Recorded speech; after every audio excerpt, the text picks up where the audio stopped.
That morning, I checked my bank account. It was completely empty. Then my son called and said, "Dad, my wedding is tomorrow. I cleared out your account and sold your house. Good luck." I only said one word, nothing, and made a single phone call.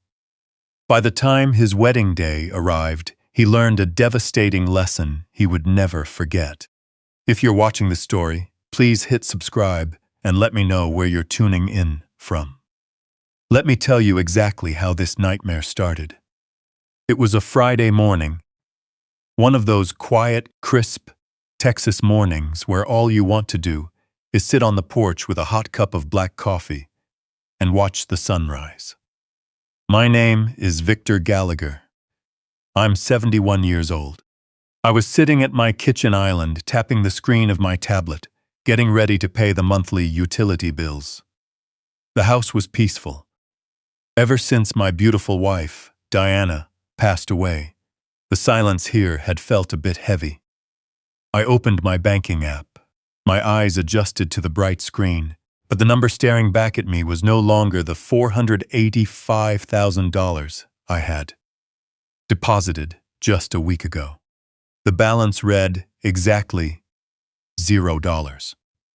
For someone who spent 30 years as the chief compliance officer for a major investment firm in Chicago, tracking down complex financial fraud, you'd think a suddenly wiped-out bank account would trigger a massive panic attack. You'd think I'd drop the tablet and gasp for air. But panic is the ultimate enemy of a clear mind. I didn't gasp. I didn't throw the tablet across the room. I just sat there, staring at that empty digital void. That $485,000 wasn't my retirement money. It was the life insurance payout from my late wife, Diana.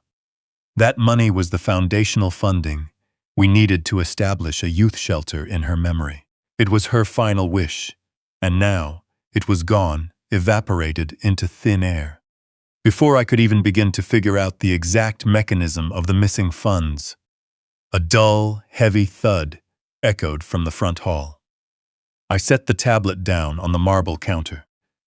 I walked into the foyer and found my front door wide open. Two men wearing heavy work boots and dirty denim jackets were struggling to carry my antique mahogany entryway table out the door. That was the exact table Diana and I bought on our honeymoon in Charleston 40 years ago. I stepped forward and raised my hand. "Excuse me," I said. My voice was calm, but it carried that undeniable authority I used to use on corrupt corporate executives. "What exactly are you doing with my furniture?" The taller mover stopped and wiped the sweat from his forehead with the back of his hand. He looked at me with a mix of impatience and pity. "Just doing our job, man," he said. "The new owner requested the place be cleared out by noon." The new owner. I repeated those words slowly, letting them settle in the quiet air of the hallway. I reached into my pocket and pulled out my house keys. I walked to the front door and tried to slide the key into the lock.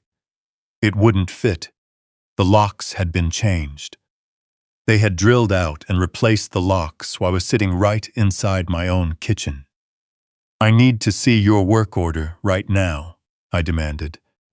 The second mover, a younger guy chewing gum, ripped a crumpled piece of paper from his clipboard and handed it to me. I unfolded it. There it was, in black and white. An expedited property clean-out order. And the signature at the bottom of the authorization line was one I could recognize anywhere in the world. It was the messy, rushed handwriting of my 32-year-old son, Derek, my own flesh and blood. The boy I taught to ride a bike, the boy whose college debt I helped clear. He had authorized a group of strangers to strip my home bare.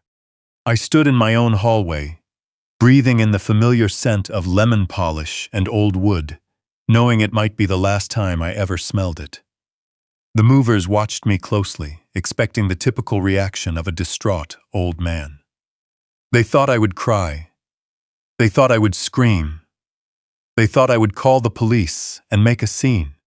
But like I said, when you've been robbed, panic is a luxury you can't afford. In my career, I had brought down countless corporate thieves who used shell companies to hide millions all over the globe. I knew exactly how criminals operated. I knew their arrogance. I knew their blind spots. And the absolute #1 rule of catching a thief is to let them think they've already won. You let them get comfortable. You let them celebrate. I folded the paper and handed it back to the young man. "All right," I said quietly. "Just be careful with the legs on that table. The wood is old and fragile." The movers exchanged a look, completely baffled by my lack of resistance. But they shrugged and carried the table out to the truck, idling in the driveway. I walked back into the kitchen. The house already had an echo. It felt hollow and cold.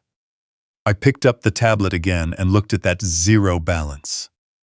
Derek was getting married tomorrow. A lavish $200,000 outdoor wedding to a woman named Brooke. Brooke looked at me like I was a stain on her designer shoes. Derek had been complaining about money for months. He had maxed out his credit cards trying to keep up with Brooke and her expensive high-end lifestyle. I absolutely refused to bankroll the wedding because I knew Brooke was just using his perceived wealth. I told him he needed to learn financial responsibility and stand on his own 2 feet. Apparently, this was his twisted version of taking initiative. He decided to steal his deceased mother's legacy fund to pay for a party. I didn't feel sadness. I felt a cold, calculating clarity wash over me. All emotion shut down, and the forensic accountant inside me woke up. I walked out the back door and stood in the beautiful garden Diana had planted with her own hands. I pulled my phone from my pocket. I didn't call the police. The local cops would just see it as a domestic dispute. They would just see a confused old man and a son claiming there was some misunderstanding. No, this situation required a much more precise weapon. I dialed the number of my attorney, Martin Rosenberg. "Martin," I said the moment he picked up. "Execute it Plan B." The boy took the bait. Martin didn't ask questions. He knew exactly what Plan B meant. He just said, "I'm on it," and hung up. But a good investigator knows that circumstantial evidence is never enough. I needed a confession. I needed to catch the perpetrator's arrogance in real time. I pressed the record button on an encrypted app and dialed my son's number. The phone rang 3 times. With every ring, I looked at the empty space in the living room where the antique table used to sit. I pictured that empty bank account. I thought about that $485,000. That money had a purpose. When Diana lay in that hospice bed during her final days, her breath shallow and her hands incredibly fragile, she made me promise her one thing. She didn't want a massive stone monument. She didn't want her name on the side of a hospital wing. She wanted to build a sanctuary for kids who had nowhere else to go. She had been an orphan herself, navigating the cold foster care system until she aged out. For the last 2 years of her life, we had been planning the Diana Gallagher Youth Shelter. Every single cent from that life insurance policy was destined to buy an abandoned community center on the east side of town. The closing date was supposed to be next month. And now, her own son had stolen her final wish to pay for an open bar and a string quartet. The call connected. A deafening blast of heavy bass music instantly hit my ear. It was the distinct sound of a high-end daytime party. I could hear the clinking of champagne glasses and the loud, obnoxious laughter of people who hadn't worked a hard day in their lives. "Hello!" Derek's voice was slurred. He shouted over the music. The call had interrupted his celebration, and he sounded annoyed. "Derek," I said. My voice was completely flat. "I have movers at the house taking my furniture, and my primary bank account has been entirely cleared out. Where are you?" There was a pause on the line. I heard him say something to the person next to him. "Hold my drink, babe." It was Brooke. I could hear her sharp voice in the background asking who was bothering them. "Just my dad," Derek muttered to her. The music grew slightly quieter, as if he had stepped into a hallway or a private room. "Dad, listen to me carefully," Derek said. The slurred warmth was gone, replaced by a cold, condescending tone he had undoubtedly practiced in the mirror. "My wedding is tomorrow. This is the biggest weekend of my life. I took the money, and I sold the house." "You sold my house?" I asked. I made sure to articulate clearly for the recording. "And you stole nearly $500,000 of your mother's money." "It's not stealing, Dad." Derek let out a heavy sigh, as if he were explaining basic math to a toddler. "You're old. Your mind isn't what it used to be. After your minor stroke last year, you've been on a downward slide. We all know it. Brooke and I talked about it. You don't need a house that size all to yourself, and you certainly don't need hundreds of thousands of dollars sitting in a checking account doing nothing. We are putting that money to good use. We are building our future." "Your future," I repeated. The sheer shamelessness of his words hung in the air. "You stole your mother's youth shelter fund to pay for your wedding." "Oh, come on, Dad." Derek scoffed. It was a sharp, cruel sound. "Mom is gone. A shelter isn't going to bring her back. You're living in the past." "Brooke and I have a real life to live. We have a status to maintain. You were just going to waste that money on charity kids anyway. Just consider it an early inheritance. I saved you the trouble of managing it." I stood in the driveway, gripping the phone tightly. The Texas sun beat down on my shoulders, but absolute ice ran through my veins. The betrayal was so complete, so total, that it moved past anger. It became a mathematical equation. He was no longer my son. He was a hostile entity. "Where am I supposed to live, Derek?" I asked, playing the helpless victim perfectly. "That's not my problem anymore, Dad. Put yourself in a home. The money the movers get for selling those old pieces should cover your first few months. You'll be safer there anyway, with professionals watching you. Good luck." The line went dead. A sharp dial tone buzzed in my ear. I slowly lowered the phone. "Good luck." That was his final word, to the man who gave him life. To the man who worked 80-hour weeks to pay for his Ivy League education. To the man who loved his mother more than anything in this world. I looked down at the recording app on the screen. The file was securely saved. 1 minute and 42 seconds of pure, unadulterated evidence of fraud and elder abuse. I turned back toward the house. The movers had finished emptying the living room. They were now heading up the stairs toward the master bedroom. They were going to pack up Diana's clothes. They were going to take her jewelry box. They were stripping away the last physical remnants of the life we built together. Any normal person would have stopped them. Any normal father would have called the local sheriff, trying to get his house back immediately. But I knew that if I intervened now, I would only be able to pursue Derek for a minor domestic dispute. Brooke would hire a slick lawyer. They would claim a misunderstanding over estate planning. They would drag me out in civil court for years while spending Diana's money. I couldn't let them have an easy win today. Turning my back on the movers, I walked down the driveway toward my car. It was an unassuming, dark blue sedan parked quietly under the shade of a large oak tree. I unlocked the door and slid into the driver's seat, closing myself off in the quiet cabin. The heavy thud of the car door shut out the sounds of my home being dismantled. I reached into the glove compartment and pulled out a matte black laptop. Derek always mocked me for carrying it around. He thought I was just an old man clinging to outdated tech. He used to brag about his latest smartphone and expensive tablet, assuming that because my hair was gray, I barely knew how to send an email. He didn't realize that the very banking app he used on his expensive phone relied on foundational security protocols I helped design back in the late 90s. I wasn't a tech-illiterate senior struggling with passwords. I was the architect of the firewall he thought he had just bypassed.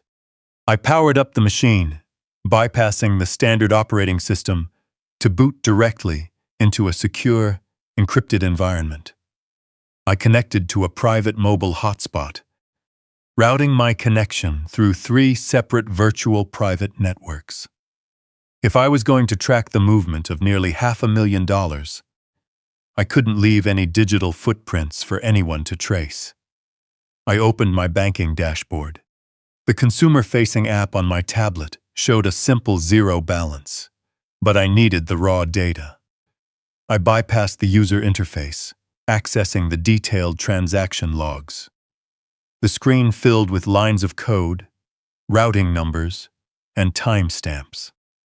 My eyes scanned the green text against the black background, moving with the efficiency of a man who spent 3 decades tracking financial ghosts. There it was, an outgoing wire transfer executed yesterday morning at 8:14 a.m. The exact amount was $485,000. I highlighted the receiving routing number. It wasn't a local transfer. Derek hadn't simply moved the money into his own checking account down the street. He used a third-party clearinghouse to hop the funds before landing them in a newly established high-yield account. I ran the routing number through a financial database I still had credentials to access. The destination was a regional bank in Dallas, Texas. My primary account, the one holding Diana's life insurance payout, was based out of Delaware. I leaned back against the headrest, letting out a long, slow breath. My son wasn't just a thief. He was incredibly ignorant of federal banking regulations. By moving that massive sum of stolen funds across state lines, he had instantly escalated a family dispute into a federal offense. He committed wire fraud. The FBI wouldn't view this as a domestic disagreement over an estate. They would view it as a major felony. I began compiling the digital footprint. I downloaded the wire authorization forms, the timestamp logs, and the IP address used to initiate the transaction. Every click of my mouse was another nail in my son's coffin. The transfer, I discovered, was authorized using a digital signature. Derek had uploaded a document to the bank to bypass the fraud alert triggers. I pulled up the attachment. It was a scan of a legal document. I squinted at the screen, zooming in on the pixelated image. It was a medical and financial power of attorney. My stomach tightened. I recognized the form instantly, but there was a fundamental flaw. Derek claimed I was losing my mind. He was using a temporary power of attorney I signed last year during my brief hospital stay. But that document had an expiration date. I revoked it the moment I was discharged. I looked closely at the date on the scan. It had been crudely altered. The year had been changed. Derek forged my legal documents to convince the bank he had the right to empty my accounts. This wasn't just theft or wire fraud anymore. This was aggravated identity theft and document forgery. He built a fragile house of cards on top of federal crimes. I saved every single file into an encrypted folder and backed it up to a secure cloud server. I created a second copy and sent it directly to Martin's private server. The evidence was ironclad now. Derek thought he had completely outsmarted me. He thought he manipulated a weak old man who would just cry and accept his fate in a cheap nursing home. He had no idea. He had just walked right into a trap of his own making. I closed the laptop and placed it carefully back into the glove box. I looked out the window. The movers were securing the heavy ramps on the back of their truck. They had taken everything of value. The house I shared with Diana was now nothing more than an empty wooden shell, but I didn't feel that suffocating sense of loss anymore. I felt a cold, sharp, absolute resolve. I turned the key in the ignition. The quiet purr of the sedan's engine filled the cabin. I adjusted the rearview mirror, taking one last look at the property. Derek and Brooke were currently hosting a lavish rehearsal dinner at a massive rented estate on the other side of town. They were drinking expensive champagne, laughing with their wealthy friends, and celebrating a future built entirely on my stolen funds. It was time for me to go pay my respects to the happy couple. I shifted into drive, pulled out of the long driveway, and left my empty house behind. I drove away into the evening without a sound. The hunt was officially on, and I wasn't going to stop until their stolen empire was brought down completely. I pulled my sedan into a parking garage and left it there. I didn't want to give them any advanced warning by parking my familiar car outside. Instead, I opened my Uber app and requested a black car service. The driver was a quiet man, keeping the radio low, which I appreciated. I needed the silence to focus on the performance I was about to deliver. The drive to the hills west of Austin took 40 minutes. We pulled up to a massive set of iron gates. The property was a sprawling, modern glass and stone estate that Derek and Brooke rented out for the entire weekend. It was the kind of over-the-top luxury favored by people who didn't have actual wealth, just the desire to flash it. The driver rolled down his window, giving the security guard my name. Since guests were still arriving in waves, the guard just nodded and waved us through. We drove up a long, winding driveway, lined with imported palm trees and parked sports cars. I thanked the driver, stepped out, and straightened my casual khaki jacket. I wasn't dressed for a high society gala. I was wearing the exact same clothes I had on this morning when I was drinking my coffee. I wasn't here to impress anyone. I walked up the wide stone steps toward the massive double doors. They were wide open, letting the cool evening breeze sweep through the house. The sound of live jazz drifted out into the night, mingled with the low hum of rich people, trying to sound important. I stepped across the threshold into a grand foyer. The interior was blindingly white.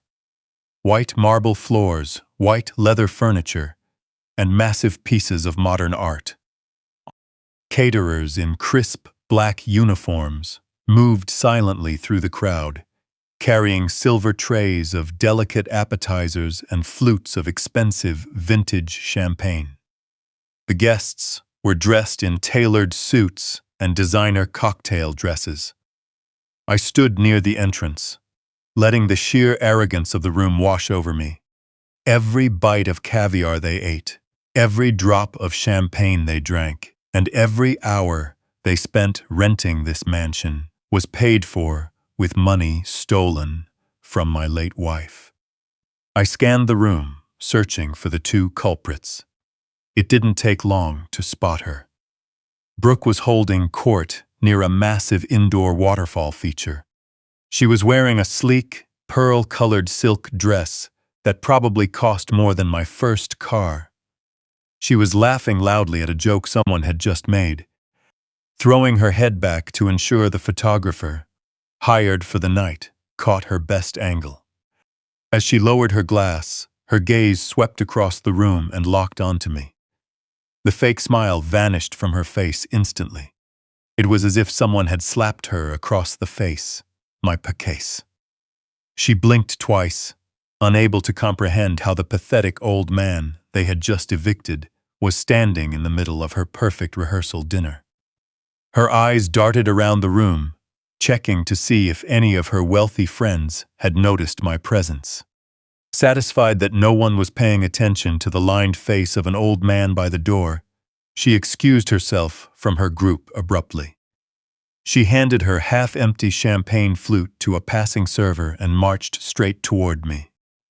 The sharp click of her heels against the marble floor sounded like the ticking of a countdown timer. I stood my ground, waiting. I let my shoulders slump slightly, softening my expression. I needed her to see weakness. I needed her to feel superior, so she would make a mistake. Brooke stopped just inches from my face. She strategically positioned her body to block the view from the main dining room. The scent of her perfume was incredibly strong, almost suffocating. "What on earth are you doing here?" she whispered harshly. Her voice was barely a whisper, but it was filled with absolute venom. "You are not invited to this dinner, Victor." I looked around, pretending to be confused and intimidated. "I just need to speak with my son," I said, letting my voice tremble slightly. I went back to the house, and people were moving my things. Brooke grabbed my arm. Her perfectly manicured nails dug deep into my wrist. She squeezed hard enough to leave a mark. "Lower your voice, you crazy old man," she ordered. Her eyes were wide with a mix of fury and panic. "Look at you. You look like a vagrant who wandered in off the street, wearing dirty khakis to a formal event. You are completely ruining my aesthetic. Do you know who is in that room right now? There are investors and influencers. My personal brand relies on this weekend looking flawless." I gently tried to pull my arm back, but she tightened her grip. "I don't care about your brand, Brooke," I said, maintaining the facade of a distressed father. "I care about my home. I care about the money Derek took from my account. I don't even have a place to sleep tonight." She let out a very short, cruel laugh. "This is exactly why Derek took over your finances, Victor. You are clearly deteriorating. You can't even dress yourself properly for a social gathering, let alone manage hundreds of thousands of dollars. We are doing you a massive favor right now. You need to turn around, walk out those front doors, and call a cab. If you make a scene here and embarrass my husband in front of these important people, I swear to you, I will make sure you spend the rest of your pathetic life locked away in a state facility." She leaned in closer, so close that her words were for my ears only. "You have absolutely no power here, old man. You are completely broke. You are officially homeless, and you are nothing but an ugly stain on an otherwise perfect weekend. Now get out right now, or I will have private security drag you out and dump you on the street." Before she could call for security, a heavy hand gripped my shoulder. It was Derek. He smelled of expensive cologne and expensive rye whiskey. "Brooke is right, Dad," he said, his voice tight with suppressed anger. "You shouldn't be here. But since you are, we need to handle this away from my guests." He didn't wait for my answer. He gripped my shoulder tightly, practically dragging me down a long hallway away from the music and laughter. We entered a private study. It was a dim room with dark oak-paneled walls and tall, heavy wooden bookshelves that looked like they had never been touched. Derek closed the heavy wooden door behind us, instantly cutting off the sound of the party. The sudden silence in the room was heavy. He walked over to a massive mahogany desk, leaning against it with his arms crossed. He looked at me with no affection in his eyes, just the cold calculation of a man trying to handle a nuisance. I stood by the door, letting my hands shake slightly. I kept my head down. "What is going on, Derek?" I asked, my voice cracking perfectly. "Why did people take your mother's furniture? Why is my bank account empty?" Derek let out a loud sigh, rubbing the bridge of his nose as if I were giving him a massive headache. "Dad, we talked about this." He lied with incredible smoothness. "Do you really not remember?"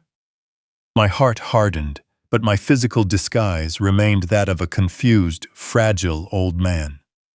"Remember what?" I stammered. "I never agreed to sell my house.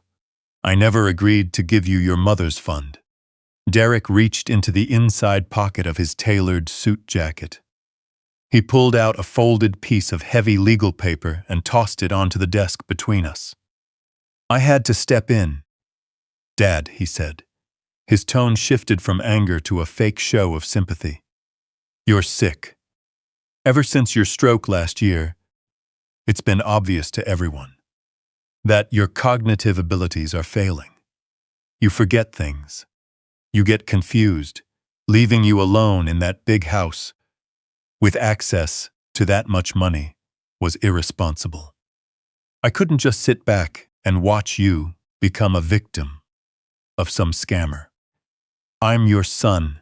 It's my responsibility to protect you." I slowly stepped closer to the desk. My hands shook visibly as I reached out to pick up the document.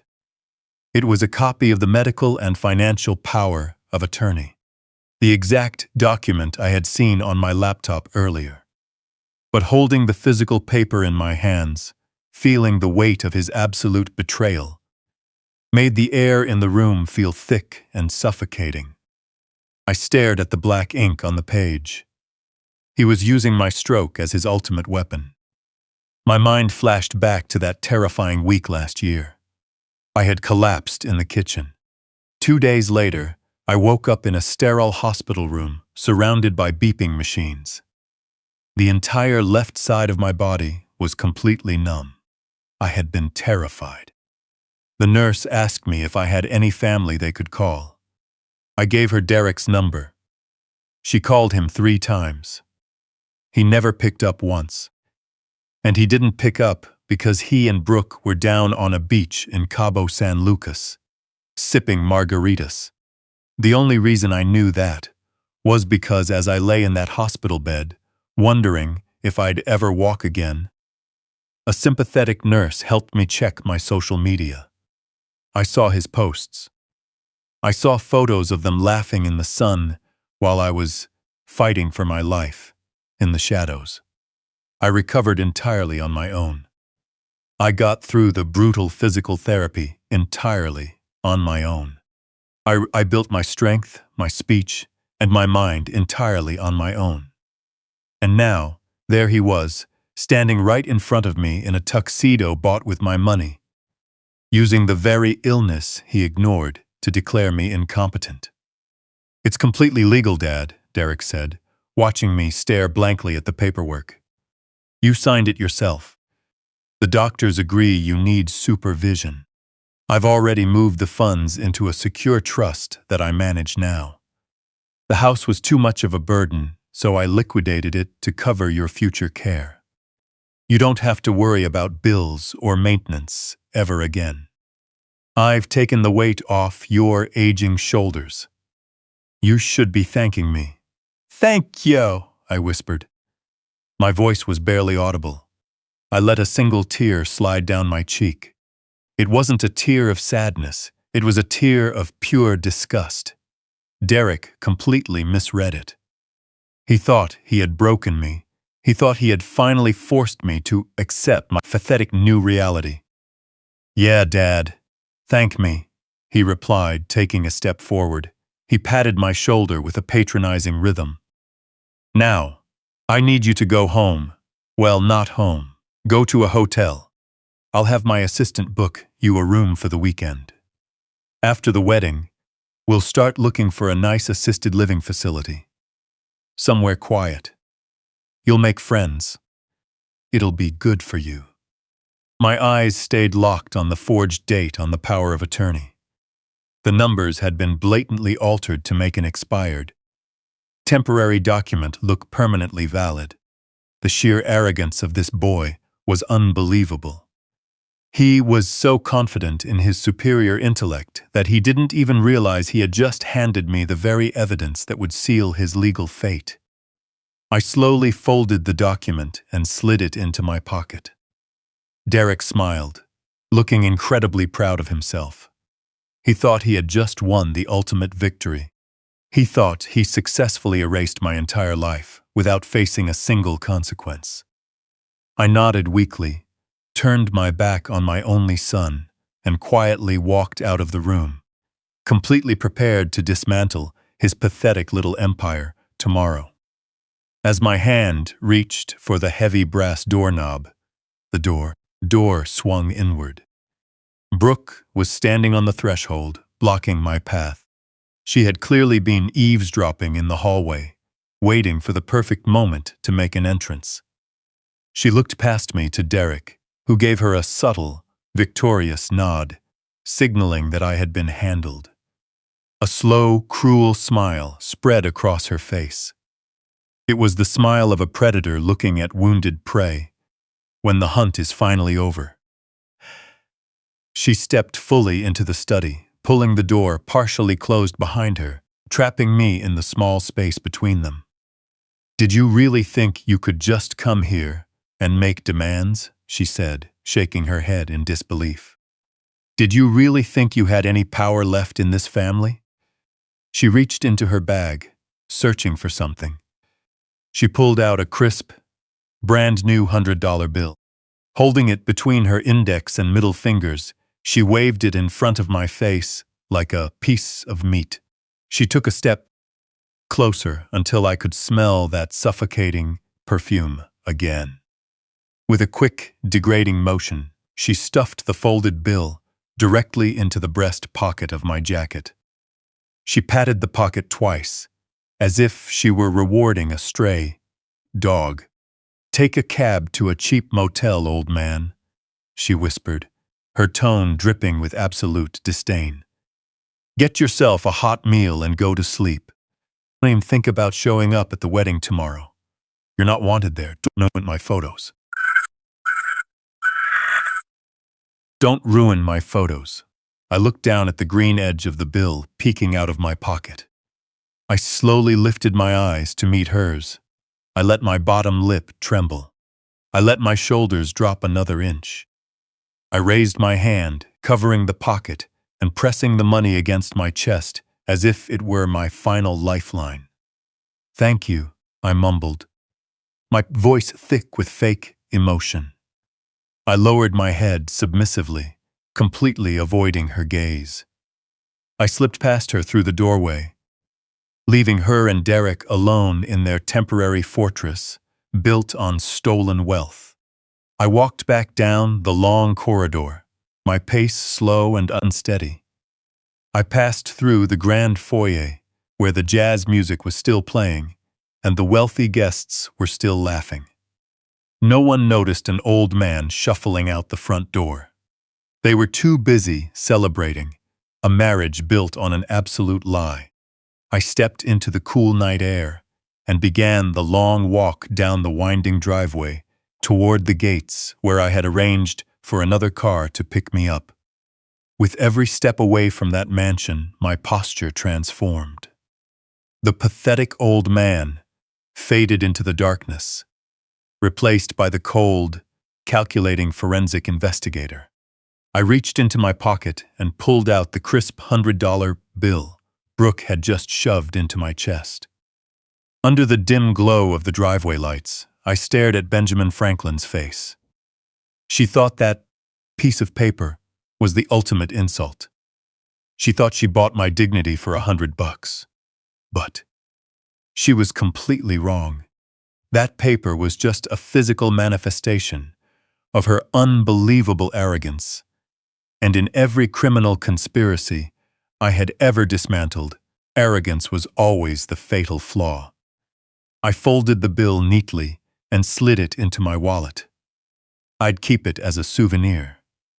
My fingers brushed against the folded power of attorney Derek had given me.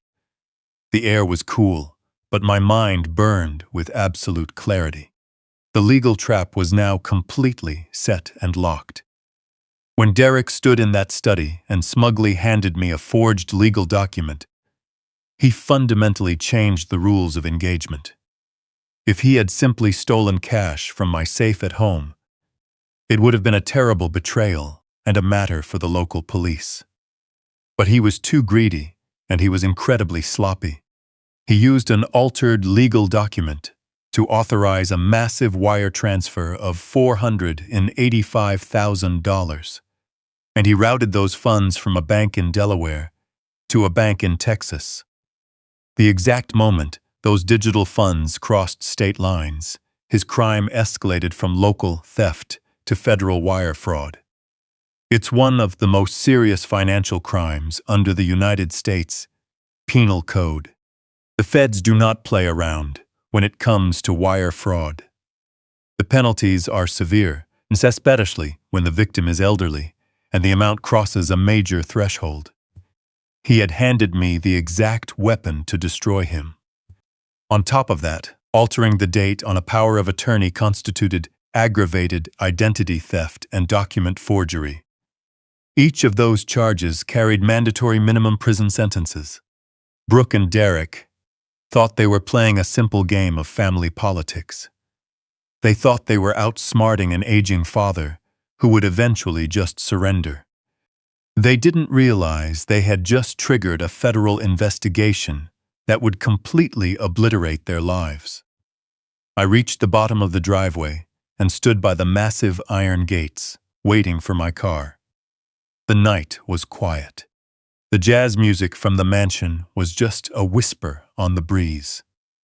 I felt a deep, absolute peace wash over me. I was entirely focused on the execution of justice. Easy feeding. The bait had been taken. The evidence was secured on multiple encrypted servers. All that was left to do was trigger the mechanism.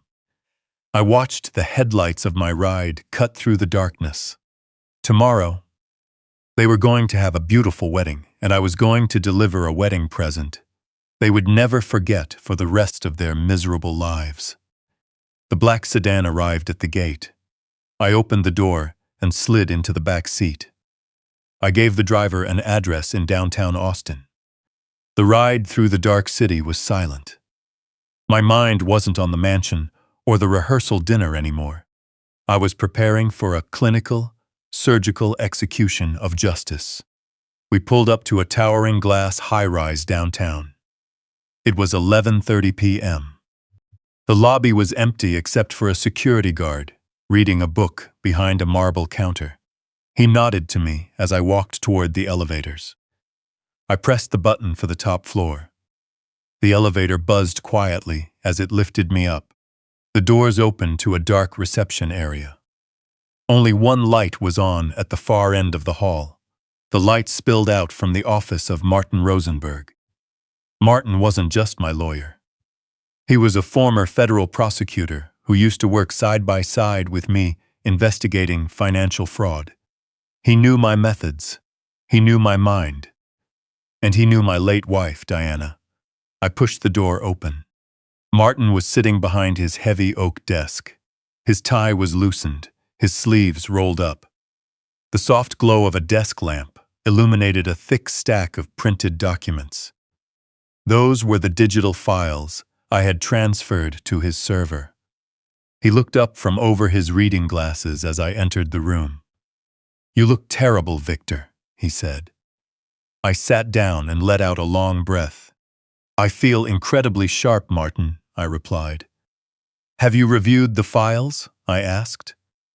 Martin nodded slowly. He tapped the stack of paper with a pen. "It's all here, the wire transfers, the destination accounts, the altered timestamps, and that forged power of attorney." Derek was foolish to use a clearinghouse. He left a digital trail a mile wide. I spent the last 3 hours drafting the formal report for the FBI. I also prepared emergency injunctions to freeze the receiving account in Dallas. The moment the banks open on Monday morning, those funds will be locked tight. But the FBI doesn't wait for banking hours when they get a wire fraud report of this scale. We can submit this directly to the Cyber Crimes Unit tonight. Martin leaned back in his chair, removing his glasses. He looked at me with a deep, profound sadness. I've known you for 20 years, Victor. I've watched you take down ruthless corporate criminals without blinking. But this is different. This is Derek. I watched that boy grow up. I went to his high school graduation. I had dinner at your table with you and Diana while he was playing in the backyard. Martin leaned forward, resting his forearms on the desk. He laced his fingers together. As your legal counsel, and as your friend, I have to ask you this. Are you absolutely certain you want to do this? Once we file this report, there is no turning back. This isn't a civil lawsuit. This is a federal felony. They will arrest him. He will face serious, mandatory prison time. Your only son will be a convicted felon. Are you prepared to send your own flesh and blood to federal prison? The only sound in the office was the faint ticking of a grandfather clock in the corner. I looked at the pen resting on top of the FBI report. For a brief second, an image of Derek as a little boy flashed through my mind. A kid with scraped knees and a bright smile. But that boy was gone. He had been replaced by a selfish, arrogant thief who stood in a rented mansion and told his father to go die in a cheap motel. Blood is just a biological accident, Martin, I said, my voice quiet but firm. It's not a free pass to commit atrocities against the person who brought you into this world. I raised him to know right from wrong. I paid for his education. I gave him every opportunity to be a decent, honorable man. He made his choice. He chose to look at my temporary physical weakness after a stroke as an opportunity for permanent exploitation. He chose to steal money, meant for orphans, to fund a ridiculous party. I walked over to the large window, staring out at the city skyline. True family is built on mutual respect and unconditional love. It's not an entitlement program. Diana and I worked our entire lives to build something meaningful. She wanted to leave a legacy of kindness. Derek tried to pave over her grave with a $200,000 wedding.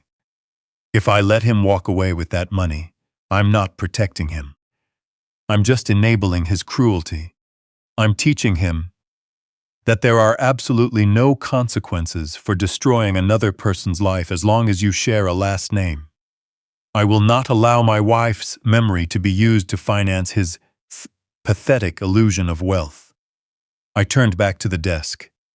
I picked up the heavy silver pen. My hand didn't shake. I didn't hesitate for a single second.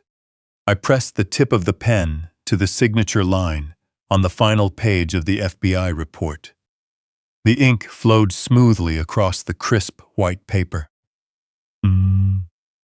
I signed my name with the exact same steady, deliberate stroke I used throughout my entire career. I set the pen back down and pushed the documents toward Martin. I am absolutely certain, I said. My voice was steady and absolute. Trigger the trap. Martin looked at the signature. He let out a soft sigh of resignation. He opened his laptop and scanned the signature page into a secure federal portal. With a single click of his mouse, the encrypted files were transmitted directly to the Cybercrimes Unit. The machinery of justice was now officially in motion. I slept for 4 hours on the vintage leather sofa in Martin's office. The first rays of morning light were just starting to pierce through the glass windows. It was Saturday. The morning of my son's wedding. Somewhere across town, caterers were setting up expensive floral arrangements and velvet chairs on a manicured lawn. But in the quiet law office, there was no celebration, just the smell of stale coffee and the hum of computer servers. Martin walked into the room, carrying 2 steaming mugs of black coffee and a fresh stack of manila folders. He looked exhausted, but his eyes were sharp and focused.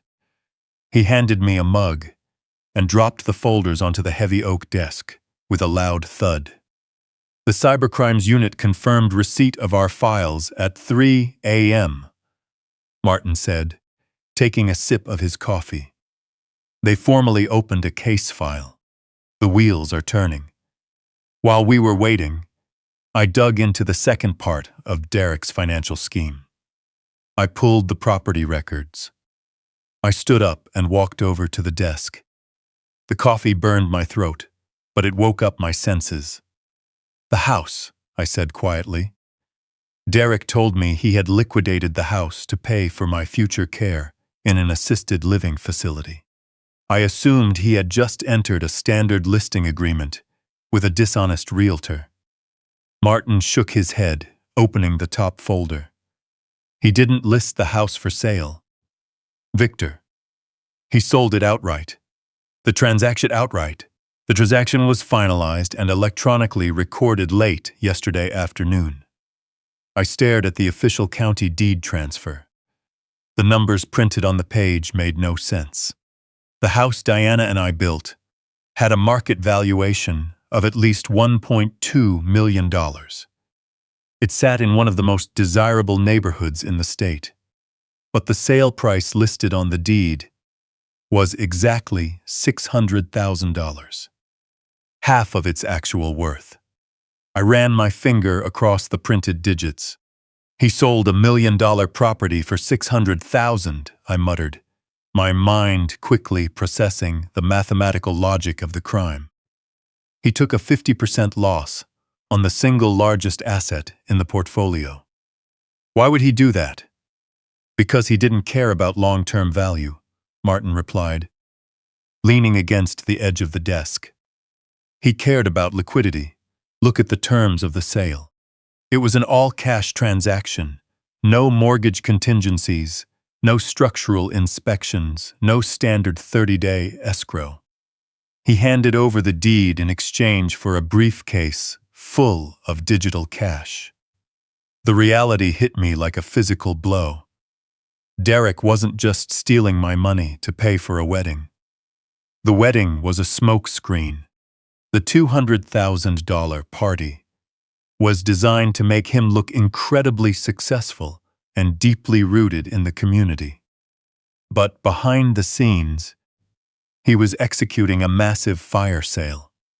He drained $485,000 from the life insurance policy.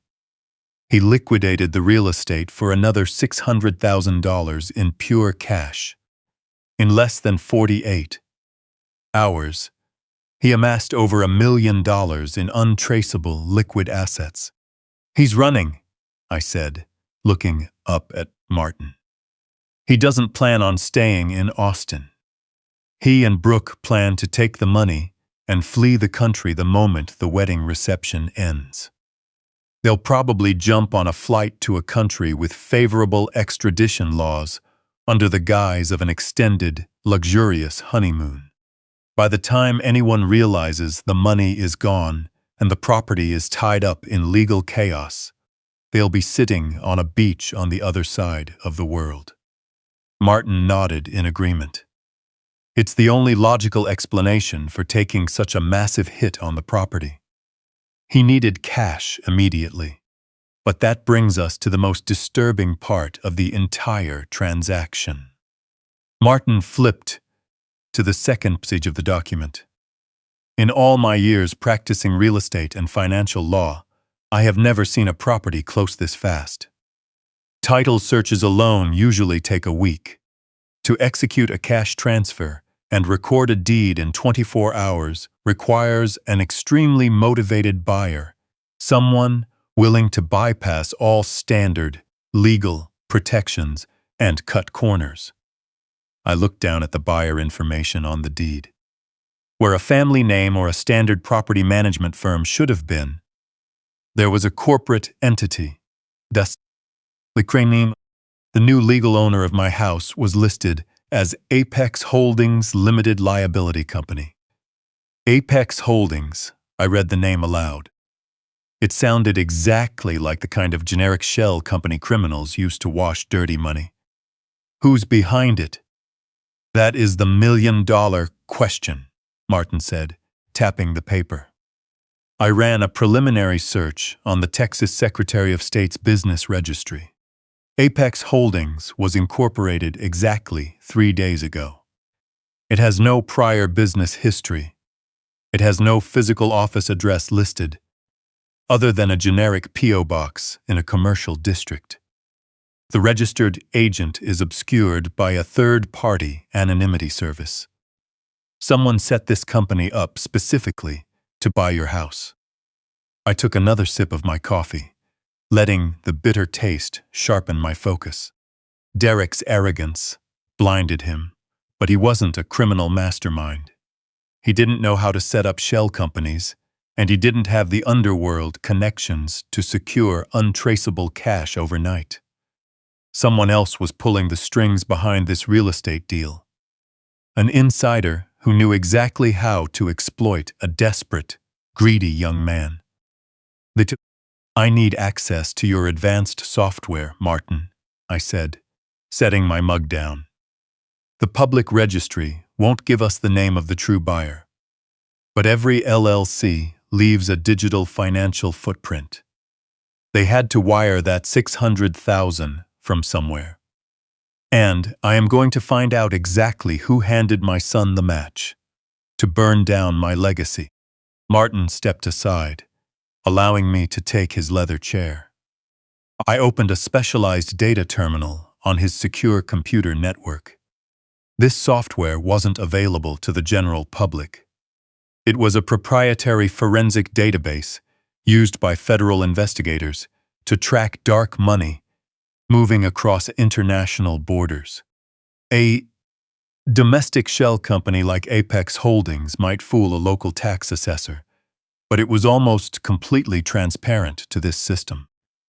I began running a reverse trace on the company's registration numbers. The anonymity service masking the owner was based in Nevada. I bypassed their firewall by cross-referencing the digital payment method used to pay for the initial corporate filing documents. Criminals often remember to hide their names, but they almost always forget to hide the credit card used to pay the filing fees. Lines of data scrolled rapidly across the bright monitor. I watched as the software peeled back the layers of deception. In less than 10 minutes, the system flagged a direct match. The credit card used to establish Apex Holdings belonged to an individual residing right here in Austin. The screen refreshed, and a name appeared in bold black text. Chad. There was no massive corporate conglomerate, no complex syndicate of offshore real estate investors. Just a single individual named Chad. I entered his full name into another public records database. He had a few minor traffic violations and a dismissed civil suit for unpaid rent, but no major criminal history. What he lacked in criminal sophistication, he completely made up for with an incredibly active social media presence. I opened a standard internet browser and navigated to a popular social media platform. I typed his name into the search bar. His profile was entirely public. The page was a nauseating shrine to superficial vanity. There were hundreds of photos of a muscular man in his late 20s posing in gyms, drinking protein shakes, and standing next to rented luxury cars.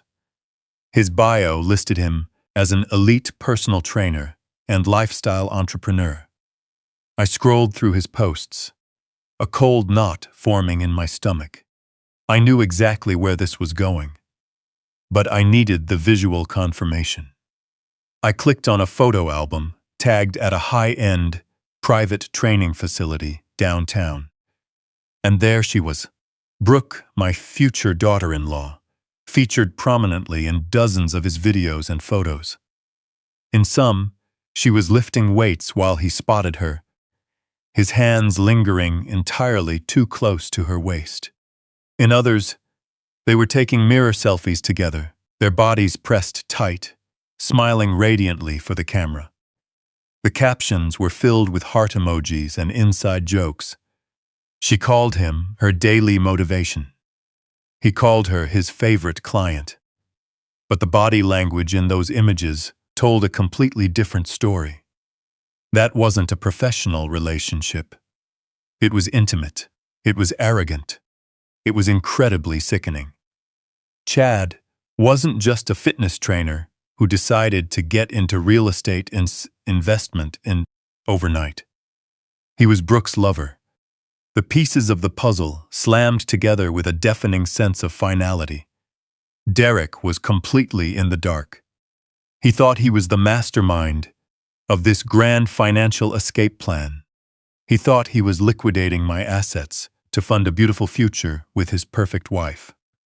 But Derek was just a useful idiot. Brooke and Chad orchestrated the entire real estate transaction.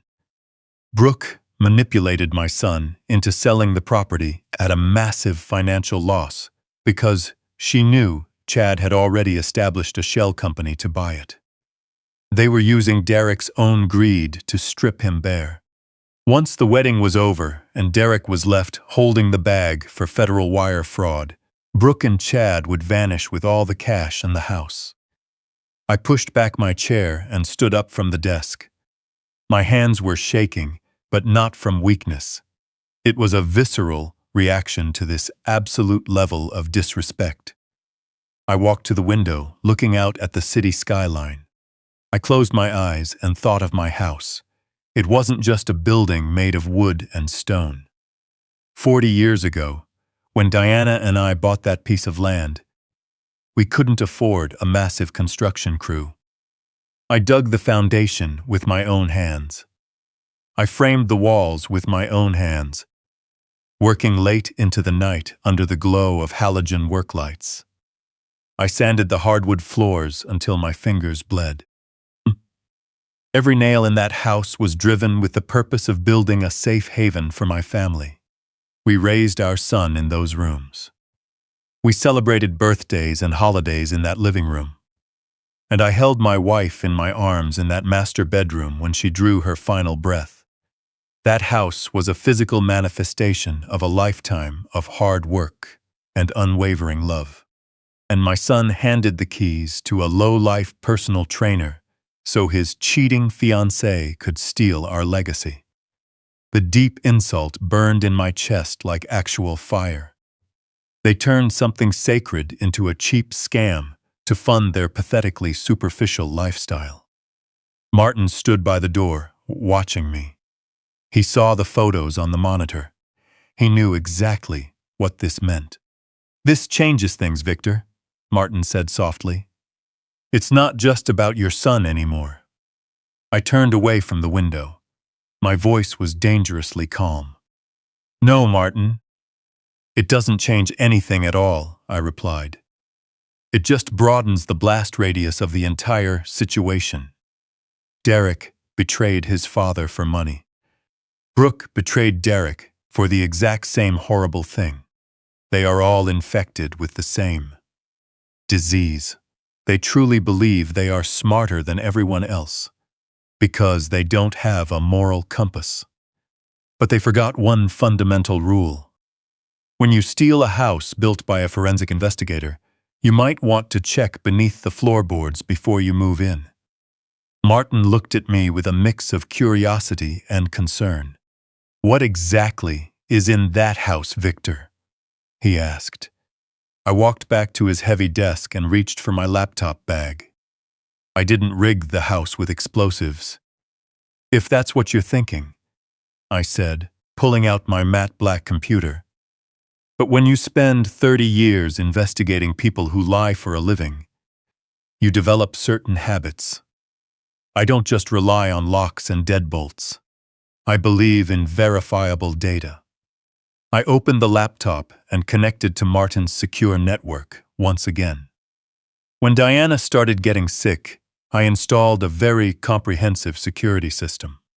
I needed to monitor the house in case she fell or needed medical assistance when I was in another room.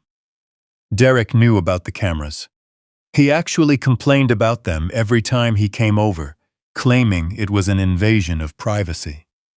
What Derek didn't know was how those cameras actually operated. His understanding of technology is that of a teenager. He thinks that if you unplug a device from the wall, it ceases to exist. He thinks pulling a power cord is the ultimate security measure. I logged into a highly encrypted offshore server. A grid of blank black squares appeared on the screen. Each square represented a different room in my house. The live feeds were dead. Derek had indeed gone through the house and unplugged every camera he could find before bringing the movers in.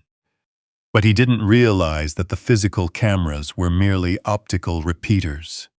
The actual recording system was hardwired into independent backup batteries hidden inside the walls.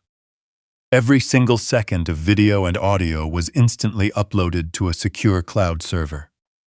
The data was untouchable. I bypassed the dead live feeds and accessed the archive storage. I needed to see exactly what happened in my house before the movers arrived. I selected the main timeline and began scrolling backward. Yesterday was a blur of Derek rushing through the rooms with his forged paperwork. I kept scrolling. 2 days ago, the house was mostly empty. Then I clicked on the timestamp for Tuesday night. Exactly 3 days ago. A thumbnail flashed to life in the center of the grid. The camera was located in the main living room, pointed directly at my antique cabinet. I clicked the thumbnail, expanding the video to full screen. The image was incredibly sharp, high definition. It was 10 p.m. The front door opened, and 2 figures walked into my living room. I turned up the volume on the laptop speakers. The audio was perfectly synchronized.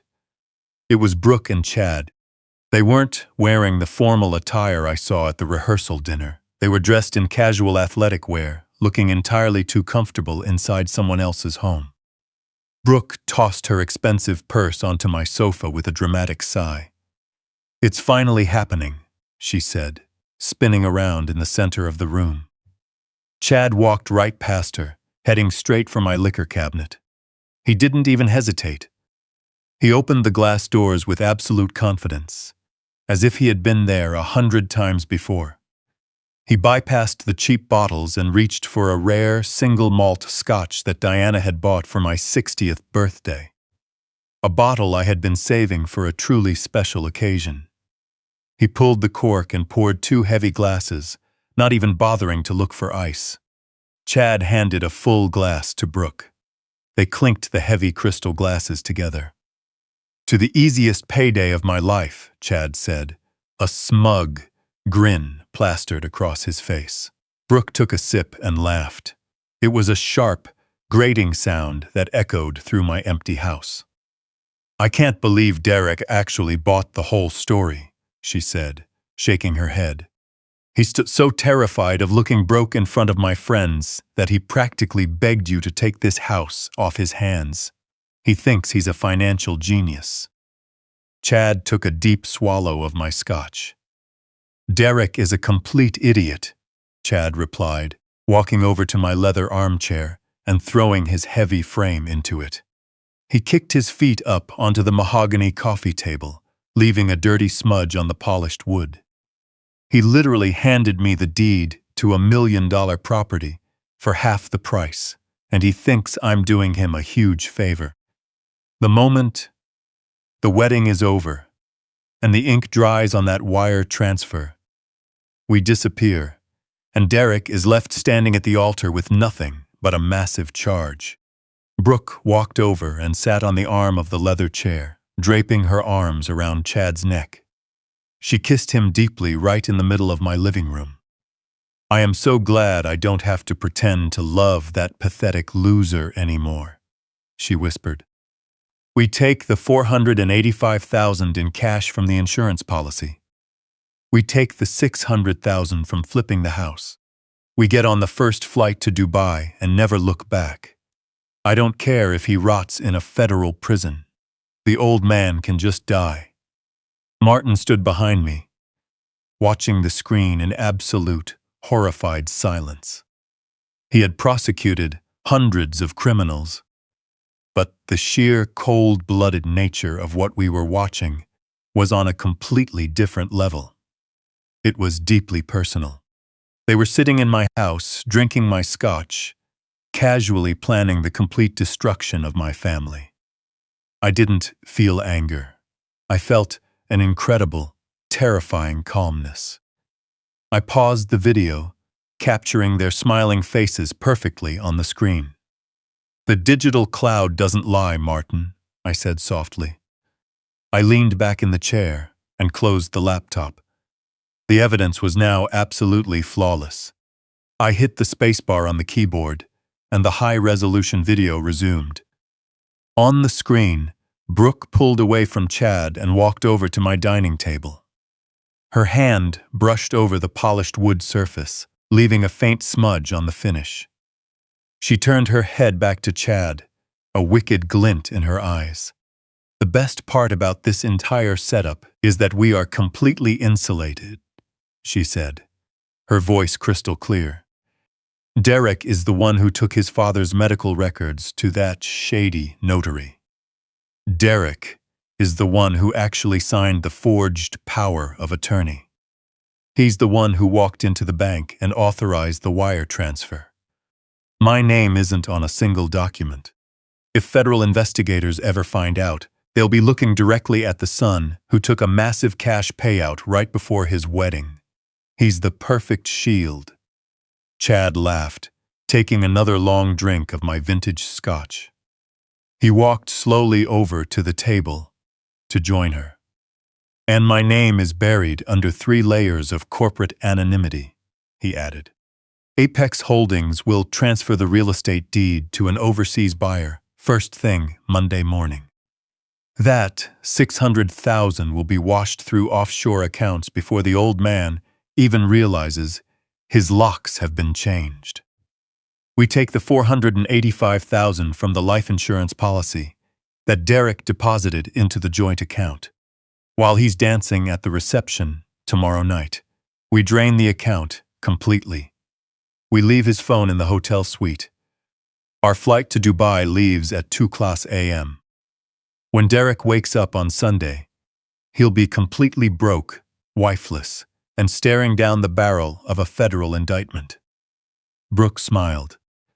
A smile that was incredibly cold, completely devoid of human empathy. She raised her heavy crystal glass high into the air. "To Derek," she mocked, "the most gullible groom in the world." They clinked their glasses again. I watched my future daughter-in-law and her personal trainer casually lay out the total ruin of my only son. Derek had betrayed me, but he had done it out of a desperate desire to please a woman who saw him as nothing more than a temporary financial stepping stone. He thought he was stealing my legacy to build a life with her. He was actually digging his own grave and paying for the shovel. I felt a sudden pang of pity for the boy, but pity. Not forgiveness, but pity. He was incredibly foolish, and he was about to pay an astronomical price for his arrogance. I reached for the mouse and stopped the video. The 4K resolution captured every micro-expression on their faces. The audio was pristine and lossless. No defense attorney could ever claim this was a deep fake. This was a direct, explicit confession to a criminal conspiracy, wire fraud, and an active plan to evade justice. I opened an encrypted protocol. I highlighted the video file and the independent audio track. With a few deliberate keystrokes, I initiated the download. A green progress bar appeared on the screen, slowly ticking toward completion.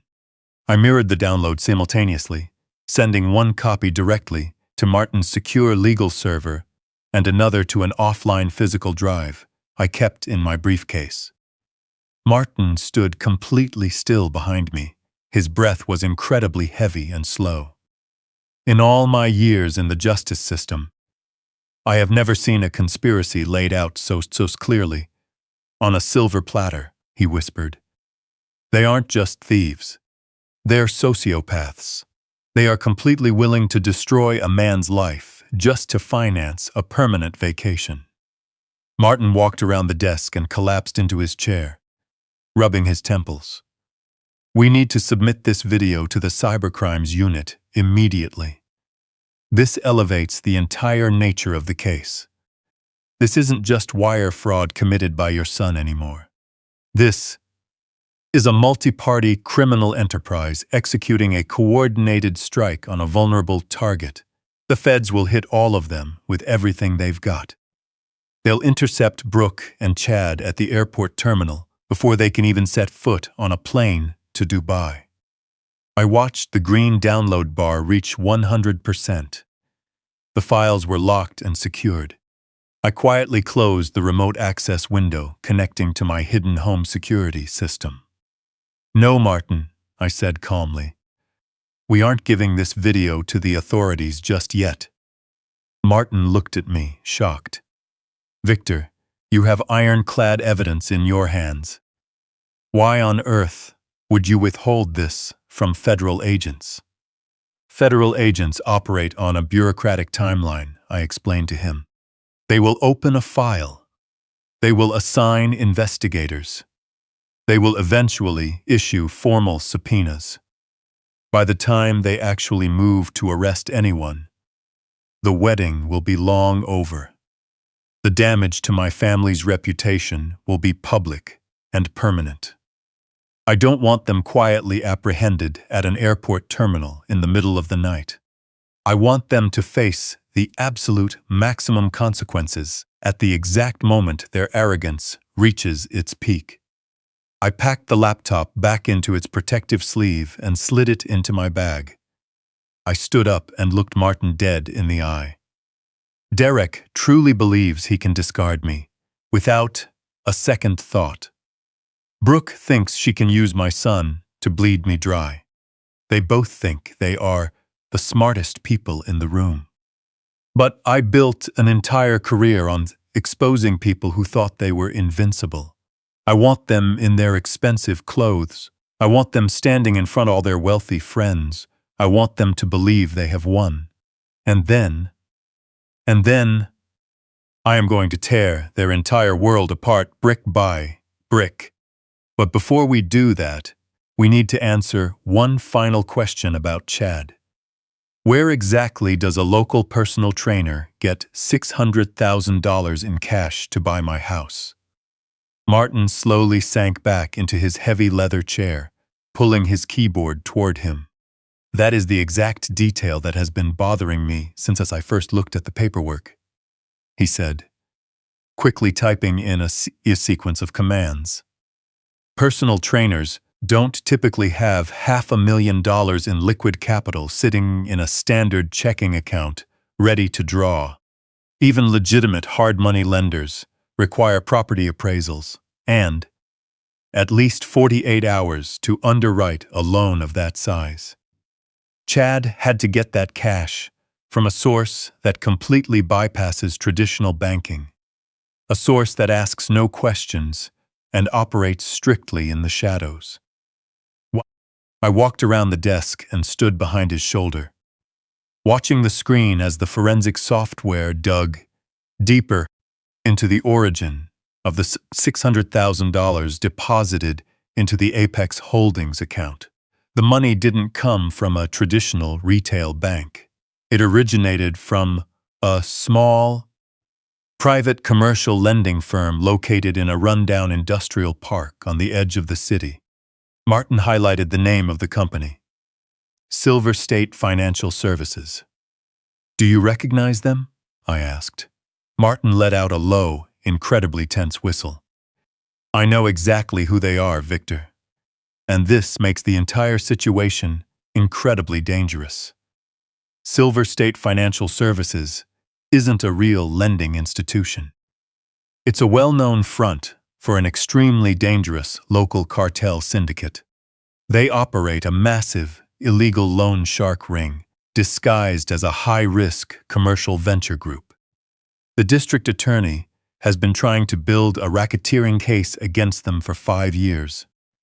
But they are incredibly violent, and their victims are always too terrified to testify. They provide immediate, large cash loans to desperate people who can't secure traditional financing. But their interest rates are astronomical, and their collection methods involve severe physical harm rather than court-ordered asset seizures. Oh, Chad didn't borrow that money from a bank. He borrowed it from organized criminals. I stared at the screen, processing this new variable. Why would a personal trainer risk his life by borrowing from a violent syndicate? I asked. Martin tapped the monitor with his finger. Because of the margins, he explained to me. Chad knew your house was worth well over $1 million. He knew. Derek was desperate to liquidate it for $600,000. Chad went to the syndicate and promised them a massive return on a short-term loan. He took their $600,000 and bought the property through his shell company. He likely told the syndicate he could flip the house on the open market next week for its true value of $1.2 million. He could repay the principal, plus their heavy interest, and walk away with hundreds of thousands in pure profit. In his mind, it was a guaranteed win. He and Brooke could take the profit from the house, add the $485,000 stolen from your checking account, and disappear to Dubai before the syndicate even realized they were gone.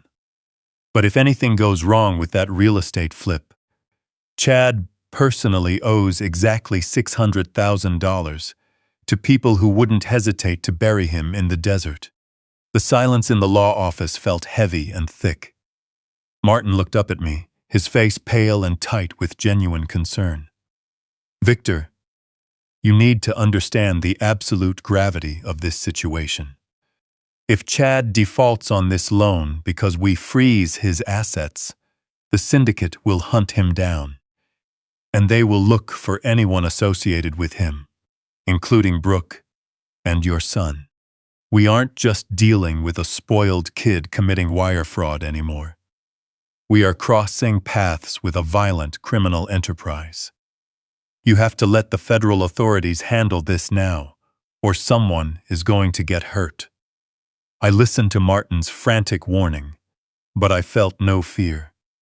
Instead, a slow, deep smile spread across my face. It was the first time I had smiled since I opened my banking app to see a zero balance. The dominoes are perfectly aligned, Martin, I whispered. My voice carried a cold, steady resonance that seemed to freeze the air in the room. You see this syndicate as a dangerous complication. I see them as the ultimate instrument of absolute justice. Chad thought he was brilliant, using cartel money to steal my property. Brooke thought she was a master manipulator, playing my son for a fool while securing her golden ticket. They built this entire criminal conspiracy on the assumption that they controlled the board.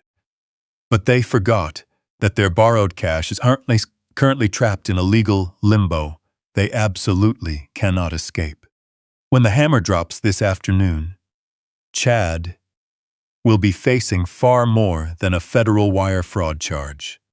He will be facing the immediate, violent wrath of his creditors. He will have no money, no house, and absolutely nowhere to hide. Brooke will realize that the wealthy, successful man she thought she was running away with is actually a marked target with a massive bounty on his head. And my son will finally understand the true cost of his blinding arrogance.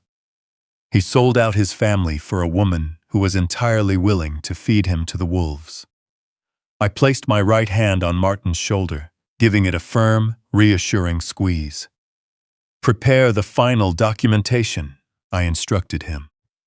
"We aren't calling the authorities to stop the wedding. We are going to let the ceremony proceed exactly as planned.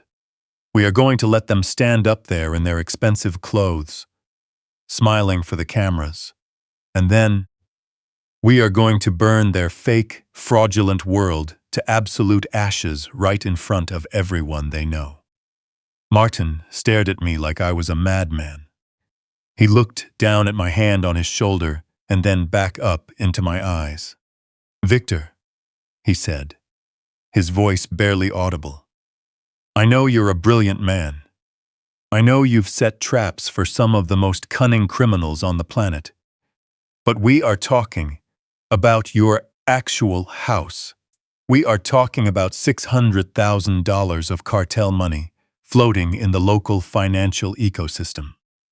We are talking about your son being in the crosshairs of a violent gang. How can you be this calm?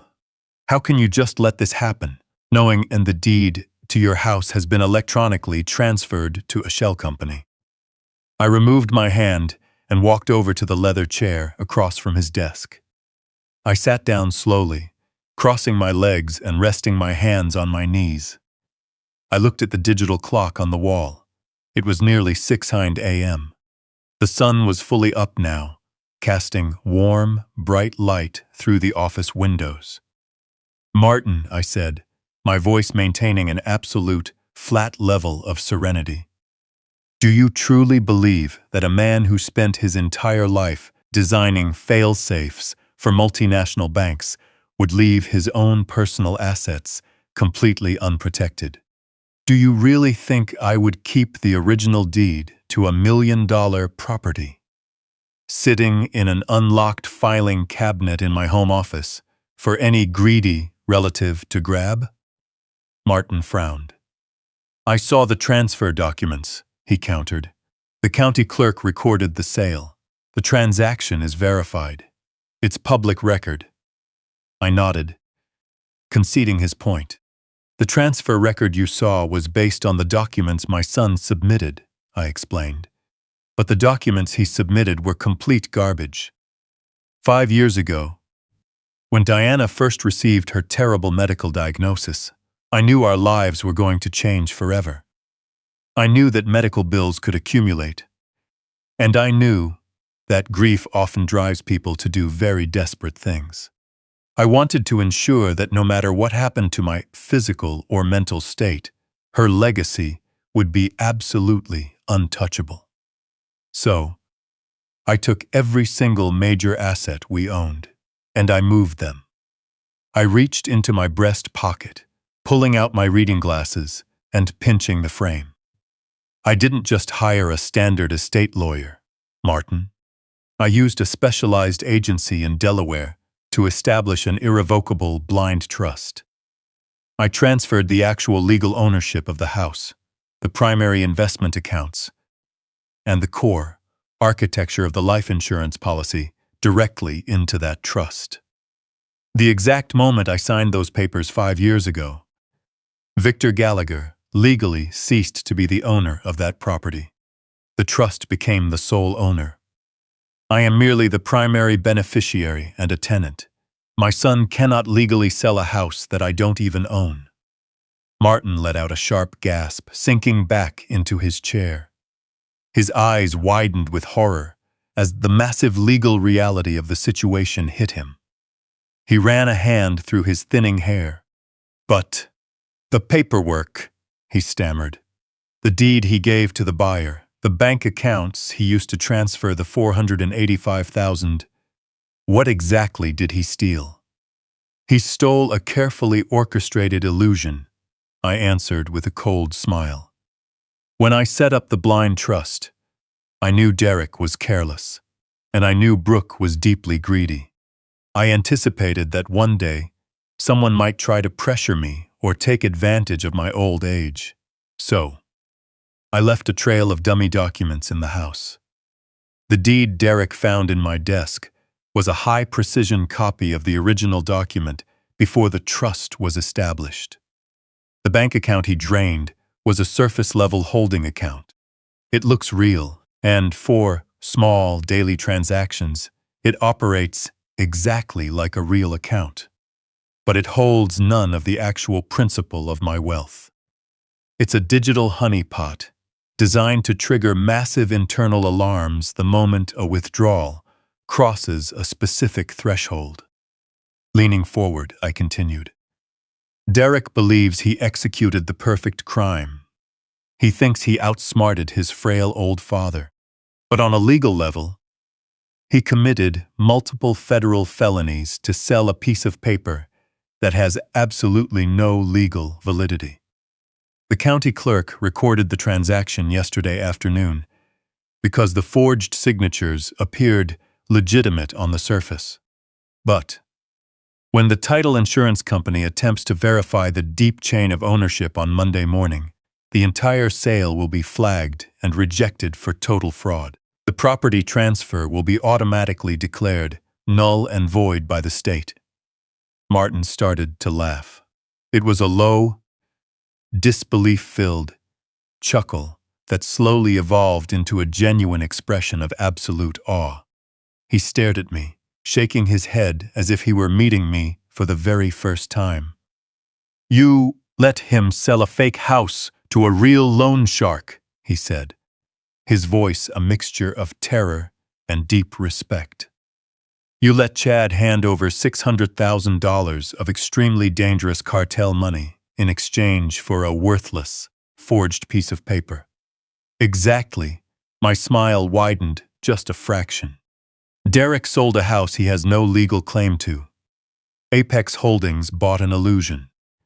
And because the dummy bank account Derek used to receive, that $600,000 is linked to the secure blind trust system, that money is now completely frozen by automated federal banking protocols. Chad can't get the money back. Derek can't access it to run away. And Brooke is about to find out that the man she married is not only completely broke, but about to be indicted for wire fraud. They are all trapped inside a cage of their own making, and the loan sharks hold the key." Martin turned back to his computer monitor to verify my claims. His fingers flew across the keyboard, accessing the back end of the holding account, where the funds had been deposited. The screen emitted a pale blue light that illuminated his face.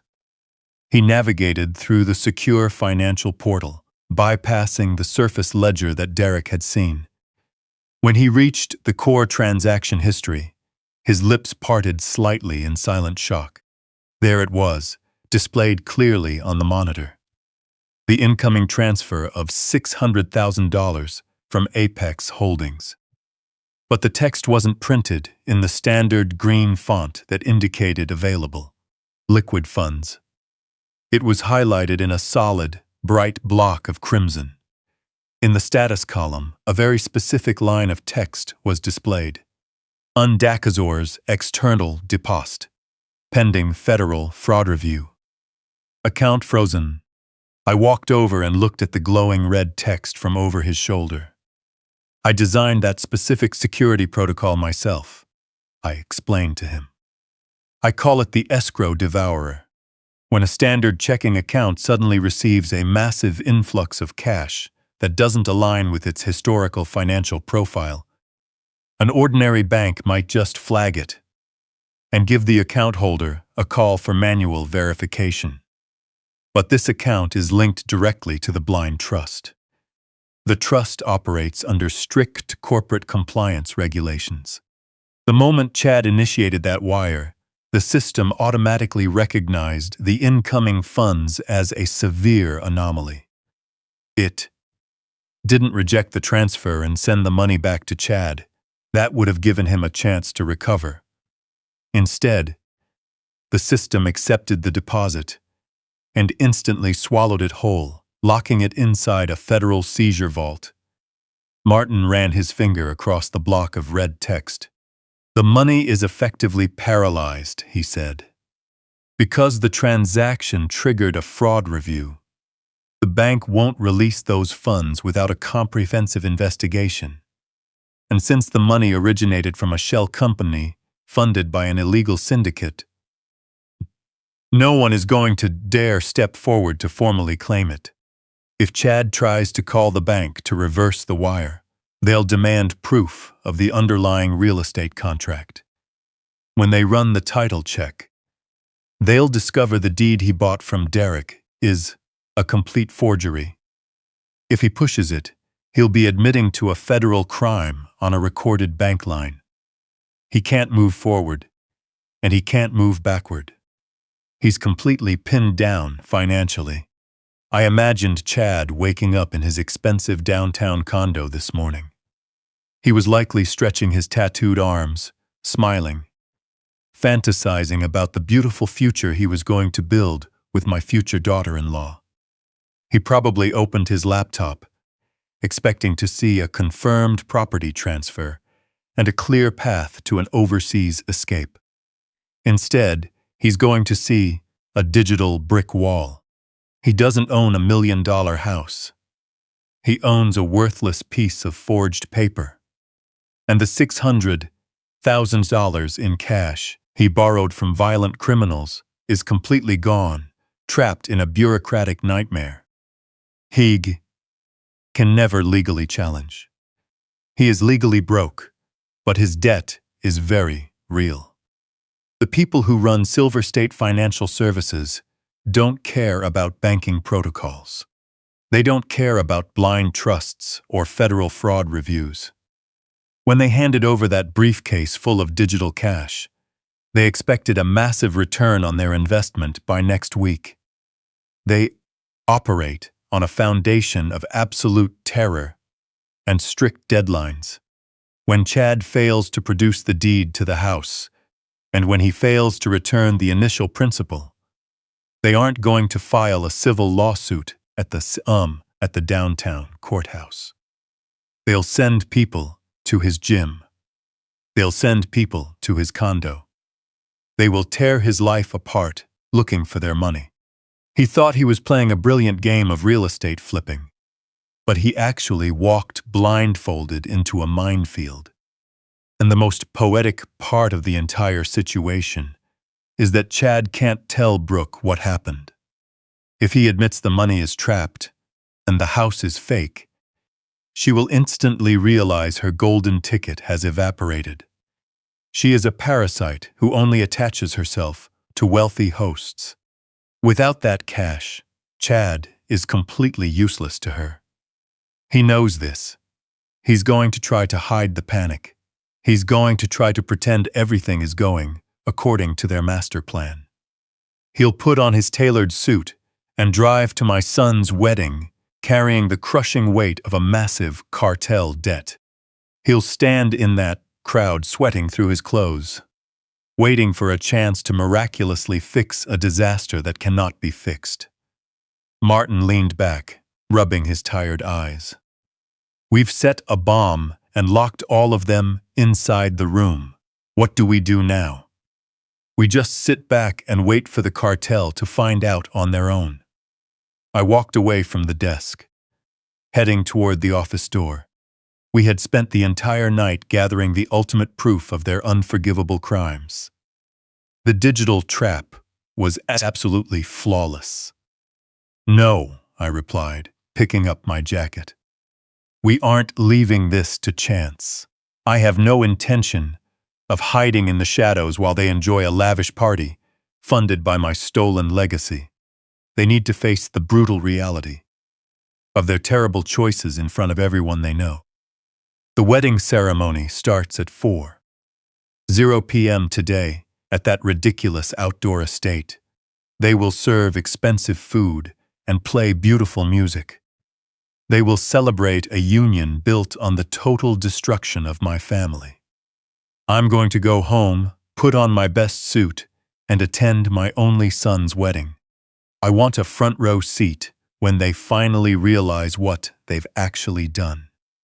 I want to look them dead in the eye as their walls come crashing down completely. Shortly after sunrise, I left Martin's law office and allowed myself a much-needed period of rest at his private apartment downtown. The entire morning had been a whirlwind of digital forensics and legal preparation. But the afternoon required a completely different kind of focus. It was now exactly 3:00 p.m. The lavish outdoor wedding ceremony was scheduled to begin at 4:00. I stood in the center of the bathroom in Martin's gorgeous guest suite, staring directly into the large, brightly lit mirror above the marble sink. The face looking back at me was no longer the face of a confused, defeated old man in his twilight years.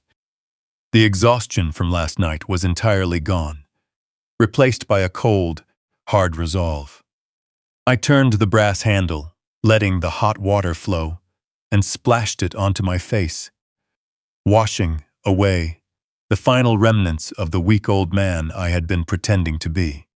That pathetic character had served his purpose perfectly. He had drawn out the extreme arrogance of the enemy and allowed them to trigger the trap themselves. But that man was dead now. I walked into the adjoining bedroom, where a heavy garment bag lay flat on the bed.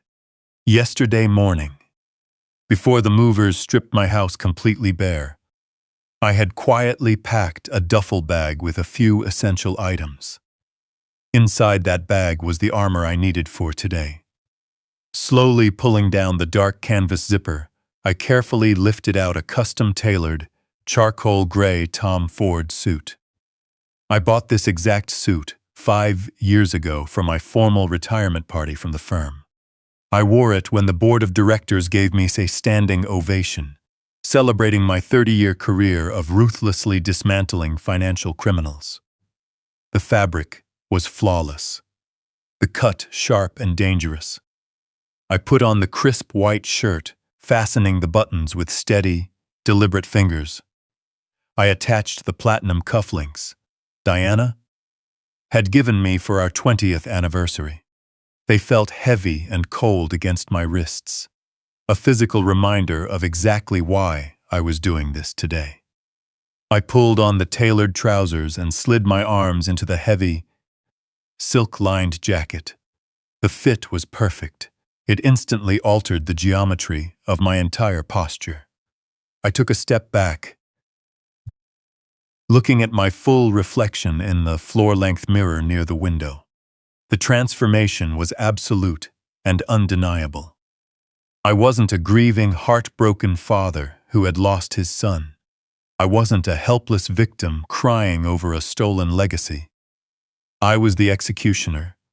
I was the living embodiment of the consequences they thought they had cleverly escaped. I adjusted my silk tie, ensuring the knot was perfectly symmetrical. I checked my inner breast pocket, making sure my phone was there, loaded with the high-definition video and the isolated audio files. I also reached into my wallet and pulled out the crisp $100 bill Brooke had shoved into my chest last night. I folded it neatly and placed it in the front pocket of my trousers. I wanted it close at hand for the grand finale. I picked up my dark sunglasses and my heavy silver watch, strapping it tightly to my left wrist. I took one final deep breath, letting the cool, air-conditioned breeze of the room fill my lungs. I was completely ready for war. I walked out of the apartment building and stepped into the bright afternoon sun. A massive black luxury SUV was idling quietly at the curb. Martin was sitting in the driver's seat, dressed in a sharp navy suit of his own. He looked like a federal agent prepared for a massive dawn raid. I opened the heavy passenger door and climbed into the spacious leather cabin. The doors locked with a solid, reassuring click. Martin shifted into gear, and we pulled smoothly away from the curb, merging into the weekend traffic. We didn't speak. Words were entirely unnecessary now. The plan was locked, and the evidence was absolutely ironclad. We drove out of the dense downtown grid, heading toward the rolling hills of the western suburbs, where the $200,000 rented estate was located. I watched the expensive neighborhoods flash past my tinted window. Derek and Brooke were likely taking their pre-wedding photos right now, smiling for the cameras, dressed in their expensive clothes, completely unaware that the financial ground beneath their feet had already cracked open, ready to swallow them whole. They thought today was the beautiful beginning of their wealthy new life. I closed my eyes, leaning my head against the headrest, listening to the quiet hum of the powerful engine. It wasn't a beginning. It was the absolute end. I thought about the vows they were preparing to recite to each other. They would stand before a minister, promising to love and cherish each other forever. But their entire relationship was a carefully constructed lie built on stolen money and deep betrayal. Chad would be standing somewhere in the crowd, trying to maintain his composure while his phone vibrated with threatening messages from violent loan sharks. Brooke would be holding my son's hand, smiling radiantly for the photographers, while secretly counting down the hours until she could abandon him completely. And Derek would be standing there completely in the dark, believing he had successfully outsmarted his father and secured his golden future. He traded his own flesh and blood for the illusion of wealth and status. I opened my eyes slowly as we turned onto the private road leading to the venue. The sun was bright, casting long, dramatic shadows across the winding asphalt. We were approaching the gates now. I reached down and smoothed the crisp fabric of my charcoal trousers. The final trap was now perfectly set. The heavy black SUV crunched softly over the pristine white gravel of the venue's parking area. Martin backed the vehicle into a space near the main exit, intentionally blocking a catering van to ensure an immediate path of departure. I looked through the tinted glass at the sprawling estate. There were massive floral arches made of thousands of imported white roses stretching across the perfectly manicured green lawn. In the distance, a massive white tent had been erected for the reception. Its canvas ceiling hung with crystal chandeliers. 300 guests were seated in neatly arranged velvet chairs, facing a raised wooden platform that overlooked a serene, private lake. It was a stunning display of absolute financial excess. And every single petal had been financed with the total destruction of my family. I placed my hand on the door handle. Martin looked over at me. "Give 'em hell, Victor," he said quietly. I pushed open the heavy door and stepped out into the warm afternoon air. I walked slowly toward the back of the guest seating, maintaining an even, measured pace. The ceremony was already in its final stages. A live string quartet seated to the left of the altar was playing a soft, elegant melody. The guests were completely captivated, staring ahead at the beautiful couple. I stopped at the very end of the long white runner that served as the center aisle.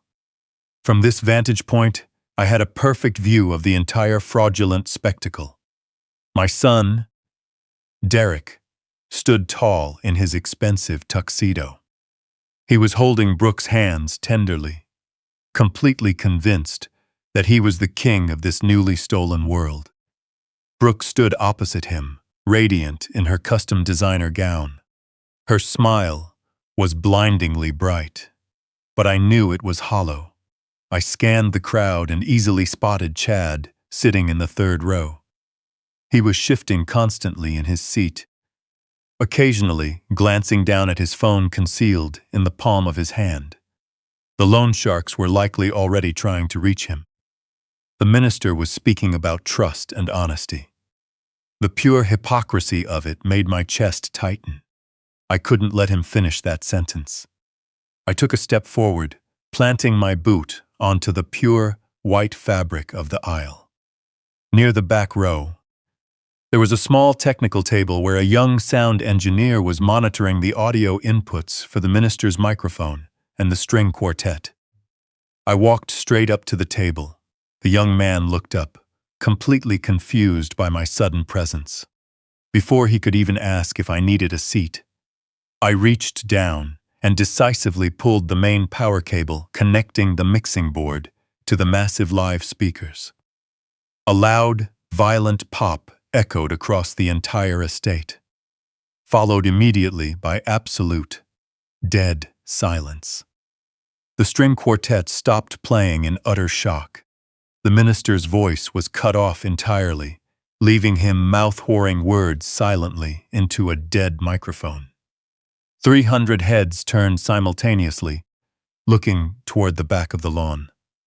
A collective gasp rippled through the wealthy crowd. I stepped into the exact center of the long white runner, standing tall and projecting total authority. My charcoal suit offered a sharp contrast to the bright decor. I began a slow, deliberate march down the aisle, my eyes locked on the altar ahead. At the front of the platform, Derek peered over the rows of guests, trying to see what was causing the disruption. When his eyes finally found mine, his posture completely collapsed. The confident, proud groom vanished. The color drained from his face, leaving him looking like a terrified child. He let go of Brooke's hand and stumbled back a step. He was looking at a ghost, a man he thought he had successfully handled the night before. But the shock lasted only a few seconds before being replaced by pure, frantic panic. His face turned a deep crimson. He turned to the edge of the lawn and began gesturing wildly to the two burly private security guards hired to keep the event exclusive. "Get him out of here," Derek shouted, his voice cracking with anxiety. "Take him away right now." Brooke spun around, her heavy dress twisting violently. Her perfect, engineered smile was instantly replaced by a mask of absolute hatred. She leaned forward, clutching her bridal bouquet with white knuckles. "What are you doing here, you crazy old man?" she screamed. "Someone remove this pathetic loser from my wedding this instant." The two security guards began jogging down the side aisles to intercept me. Confused whispers quickly swept through the seated guests. People leaned in close, asking one another who I was and why I was disrupting the day. Chad stood up in the third row, his face a mix of confusion and sudden dread. I ignored all of them. I ignored the approaching security. I ignored my son's frantic shouts. I ignored the bride screaming insults at me from the altar. I kept walking, planting my feet firmly onto the first wooden step of the raised platform. The minister instinctively took a step back, raising his hands in a defensive gesture. The wedding singer, a young woman in a simple black dress, froze by her microphone stand on the right side of the stage. I walked right past Derek, who was completely frozen in fear, and stepped up to the singer. "Excuse me," I said softly, holding out my hand. Overwhelmed by my calm, authoritative presence, she immediately let go of the microphone and stepped back. I gripped the heavy metal handle of the microphone. I turned around to face my son, my future daughter-in-law, and their 300 stunned guests.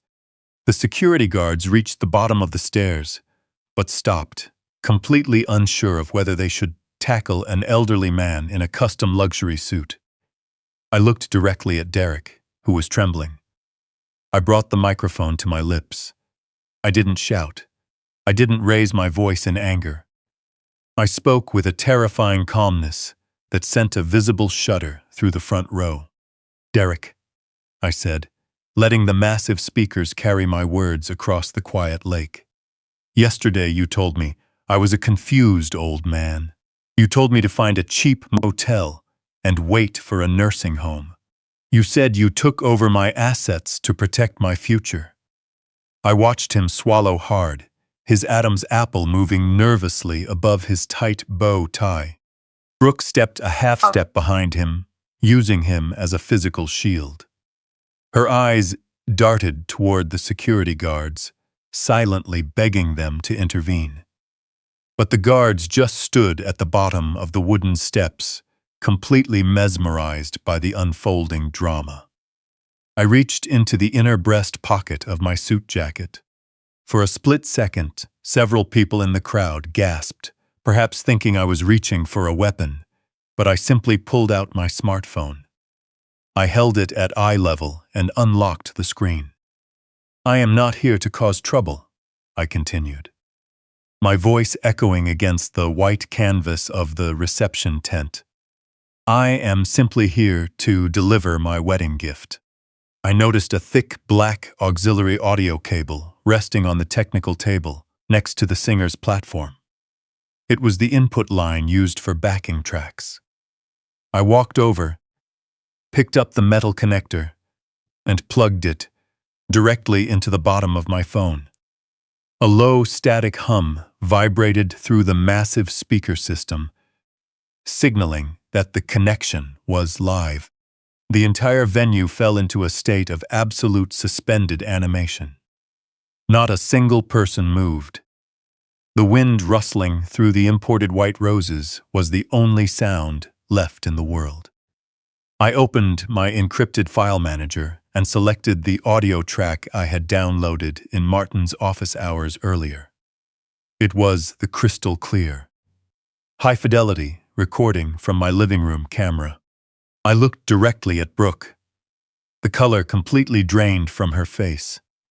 She realized what was coming, but she was entirely paralyzed by the sheer terror of the moment. I pressed the play button on the screen.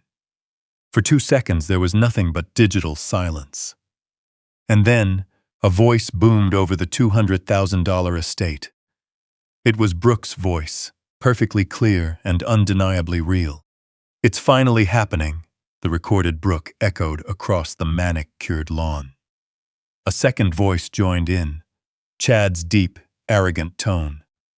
"To the easiest payday of my life," Chad said, through the speakers, followed immediately by the distinct clink of my crystal Scotch glasses. I stood perfectly still, watching the catastrophic truth hit the 300 guests all at once. The recording continued to broadcast their absolute betrayal to the gathered crowd. "I can't believe Derek actually bought the whole story," the recorded Brooke laughed, her voice sounding sharp and incredibly cruel at this volume. "He thinks he's a financial genius." A collective gasp of pure horror rippled through the audience. Women covered their mouths in shock. Men stared with expressions of absolute disbelief. Then Chad's recorded voice delivered the final, devastating blow. "Derek is a complete idiot," Chad declared over the speakers. "He literally handed me the deed to $1 million property for half the price. The moment the wedding is over and the ink dries on that wire transfer, we disappear. And Derek is left standing at the altar, with nothing but a massive charge." The recording played on without mercy. "We take the $485,000 in cash from the insurance policy," Brooke confessed to the entire world. "We take the $600,000 from flipping the house. Our flight leaves at 2 a.m. When Derek wakes up on Sunday, he'll be completely broke, wifeless, and staring down the barrel of a federal indictment." I reached down and unplugged the audio cable from my phone, cutting off the recording. The sudden silence that followed was heavier and more suffocating than any noise I had ever experienced. It was the sound of reality being completely shattered. I looked back at the altar. Derek was no longer filled with panic. His face had become a hollow, completely broken mask. He slowly turned his head to look at Brooke, the woman for whom he had betrayed his own father, the woman he thought he was building a golden empire with. Brooke was shaking violently. She held her hands up defensively, shaking her head from side to side, trying to mouth the words that it was a lie, but no sound came out. The evidence was too perfect, the voices completely undeniable. Derek looked down at his hand, which was still lightly touching hers. He snapped his hand back, as if her skin had suddenly turned into burning acid. He stumbled backward, nearly tripping over the long train of her expensive designer dress.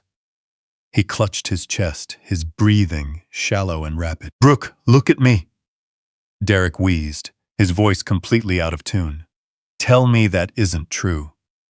Tell me you didn't plan to leave me with a federal felony." Brooke simply began to cry.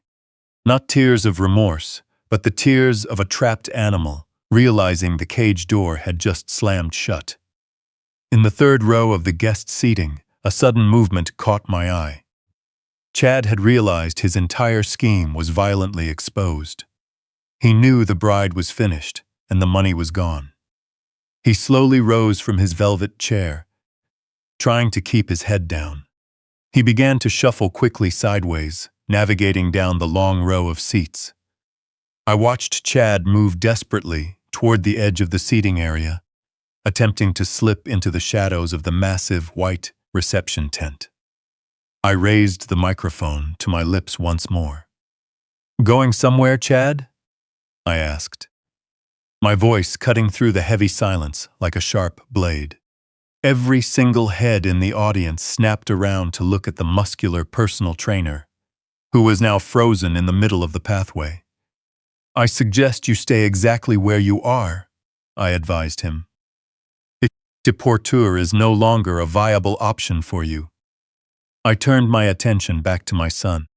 Derek was staring at the floor, his chest heaving as he struggled to process the total collapse of his entire reality. He looked up at me, his eyes begging for some kind of reprieve, begging for this to be a terrible nightmare. But I had no mercy left in my heart for the boy who had tried to erase me.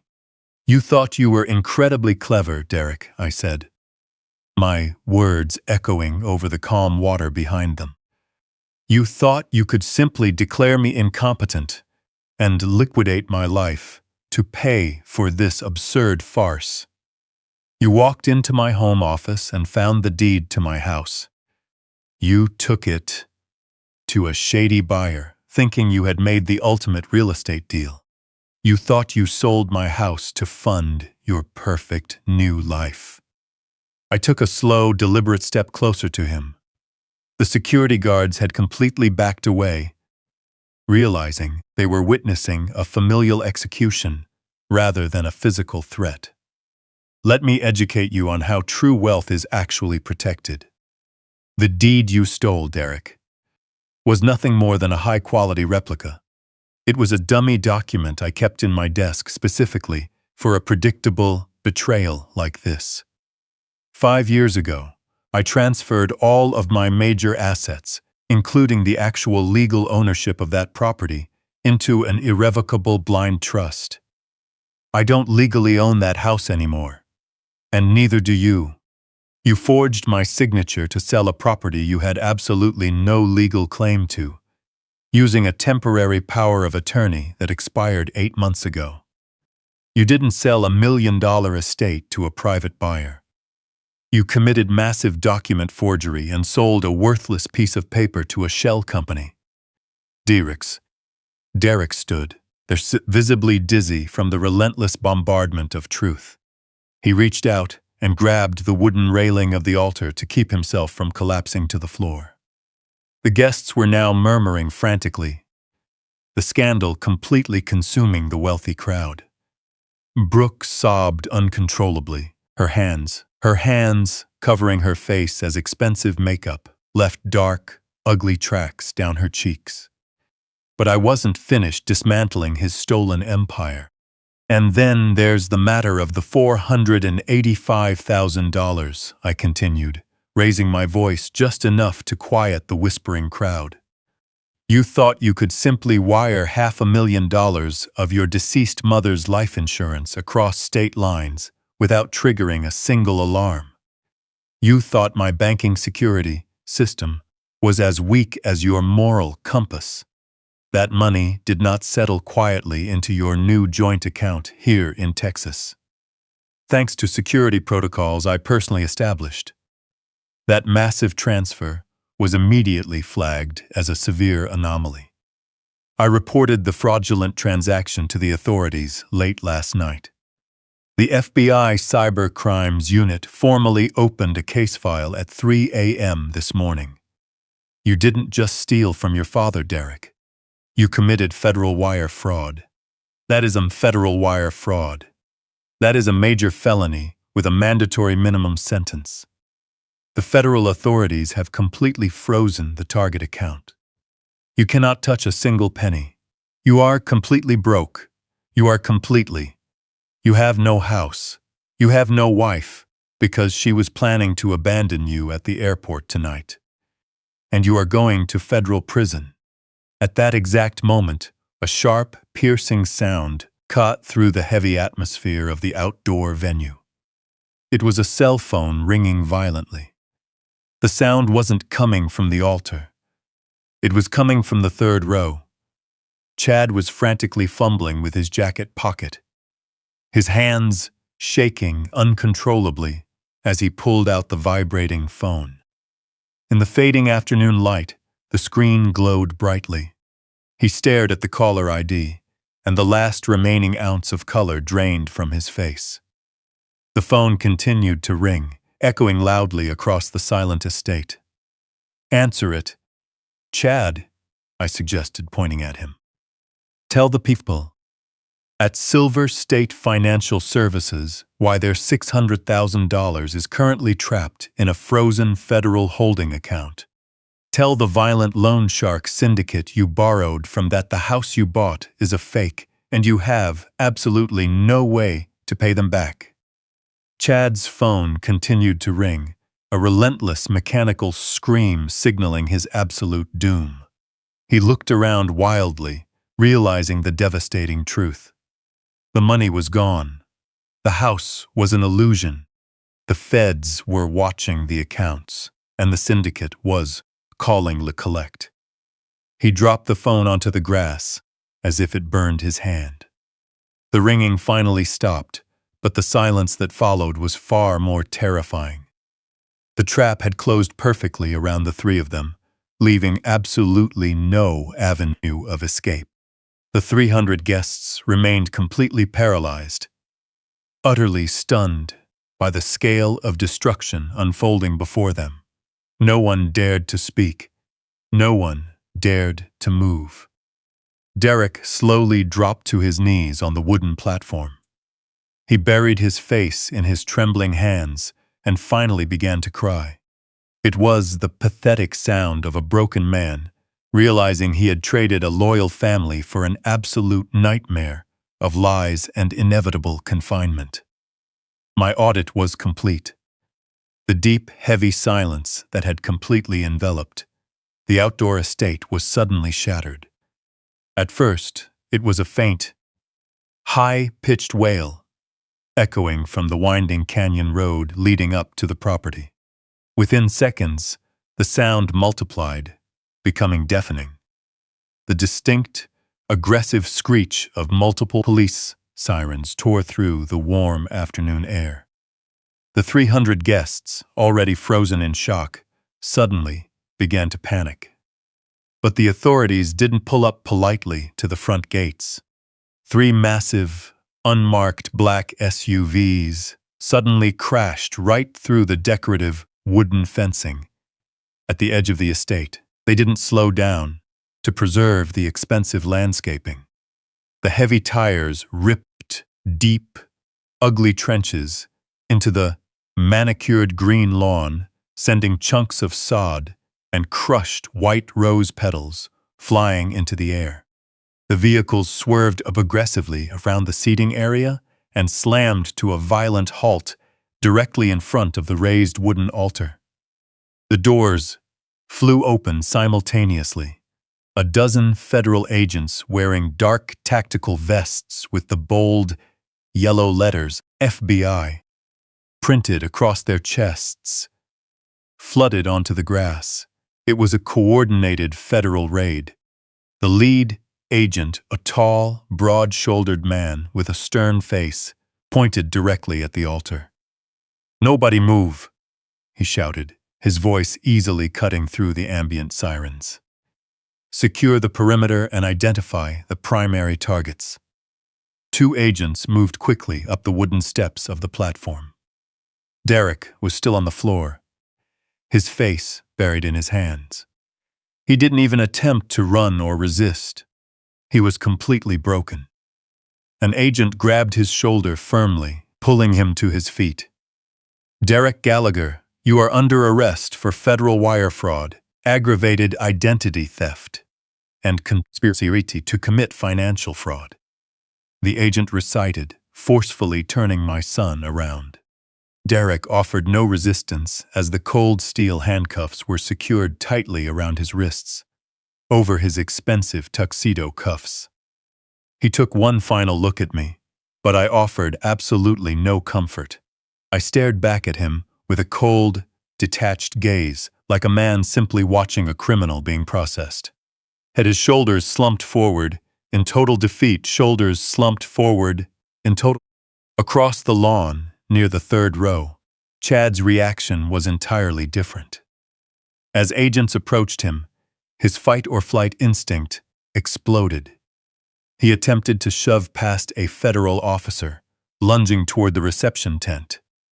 But Chad was a personal trainer, built for the mirror, not a trained combatant. Two agents tackled him to the ground instantly, slamming him face down into the muddy trench left by the vehicles.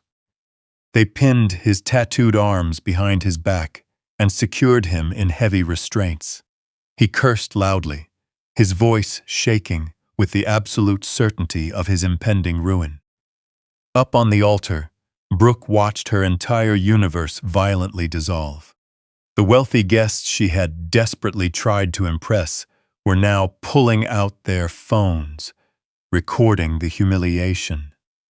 Her personal brand was permanently destroyed. The money was gone. The man she used was in handcuffs, and her secret lover was pressed face down in the mud. The sheer terror of reality finally shattered her calculated facade.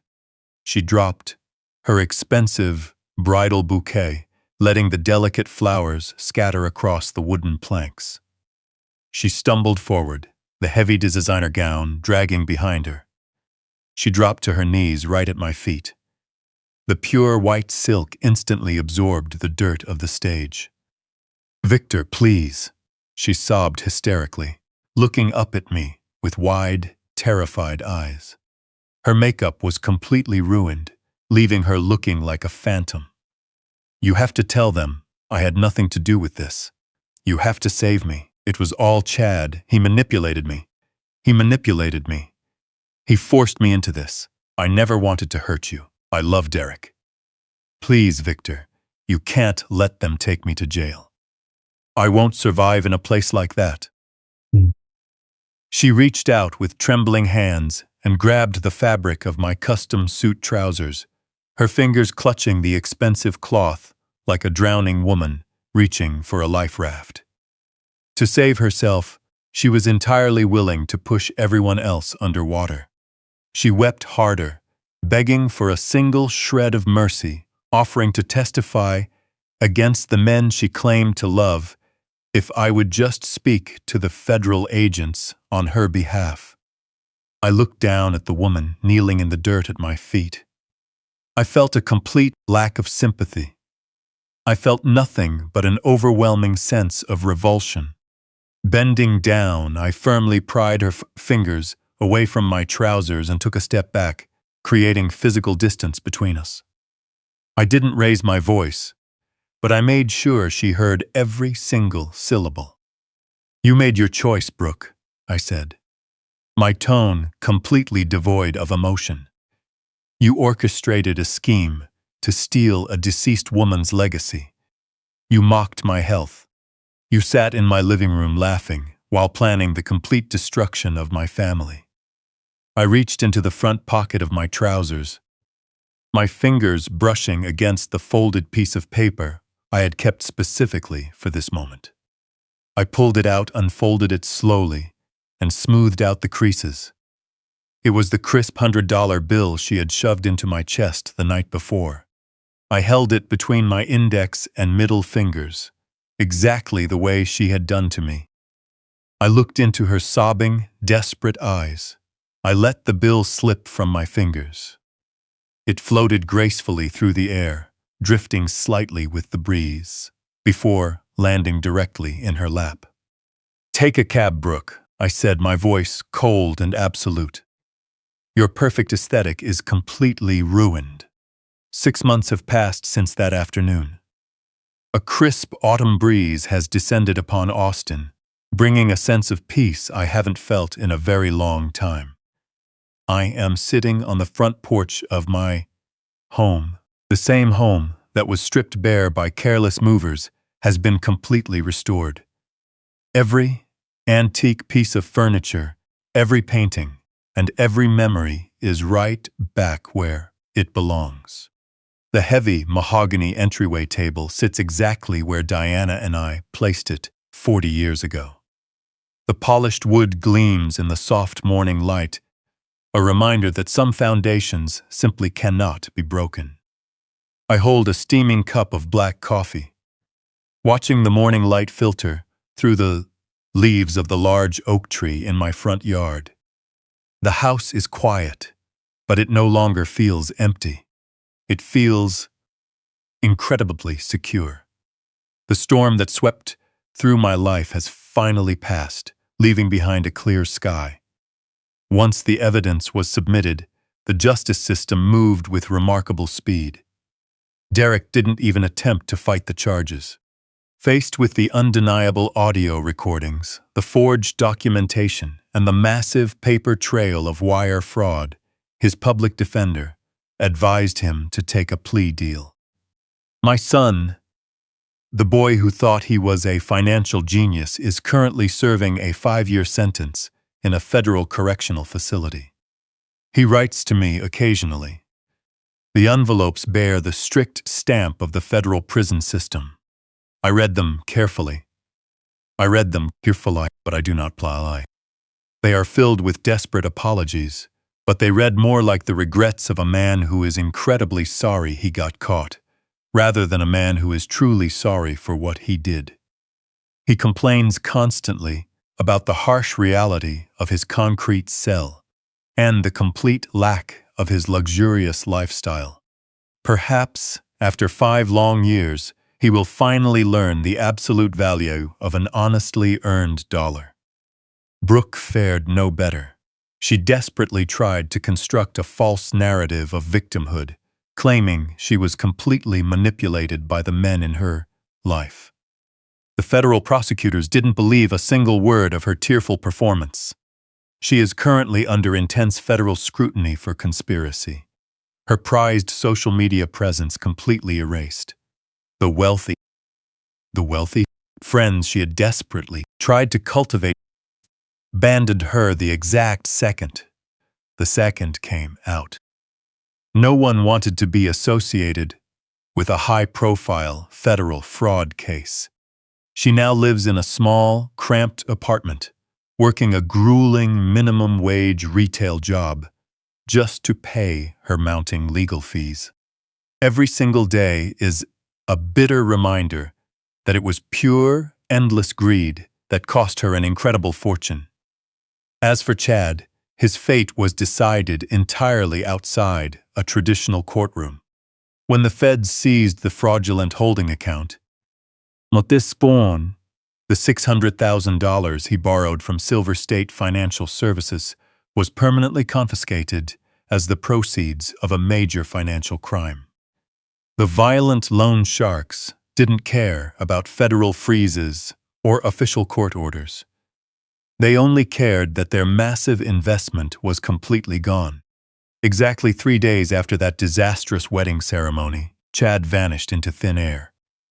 Rumors are that he fled the state entirely, leaving behind his rented luxury cars and his failed fitness business. He will have to spend the rest of his miserable years constantly looking over his shoulder, terrified of every shadow, knowing the syndicate never stops hunting its debts. He traded a safe, comfortable life for a quick payout and successfully bought himself a permanent waking nightmare. A sleek black car pulls into my driveway, interrupting my quiet reflection. Martin steps out carrying a heavy leather briefcase. He walks up the familiar stone steps and hands me a stack of fresh, official legal documents. "Good morning, Victor," he says, a very warm, genuine smile on his face. "Today is the day, my friend." I set my coffee down on the table and take the heavy silver pen he offers. The crisp, white pages laid out before me represent the absolute culmination of my sacred promise to Diana. The federal courts not only returned the full $485,000 to my primary account, but they also released the seized $600,000 of syndicate funds as direct restitution for the severe emotional and financial damage inflicted upon my estate. With a few precise, deliberate strokes, I sign the final articles of incorporation. The massive sum of money is officially transferred. The abandoned community center on the east side of town has been completely purchased and fully renovated to the highest standards.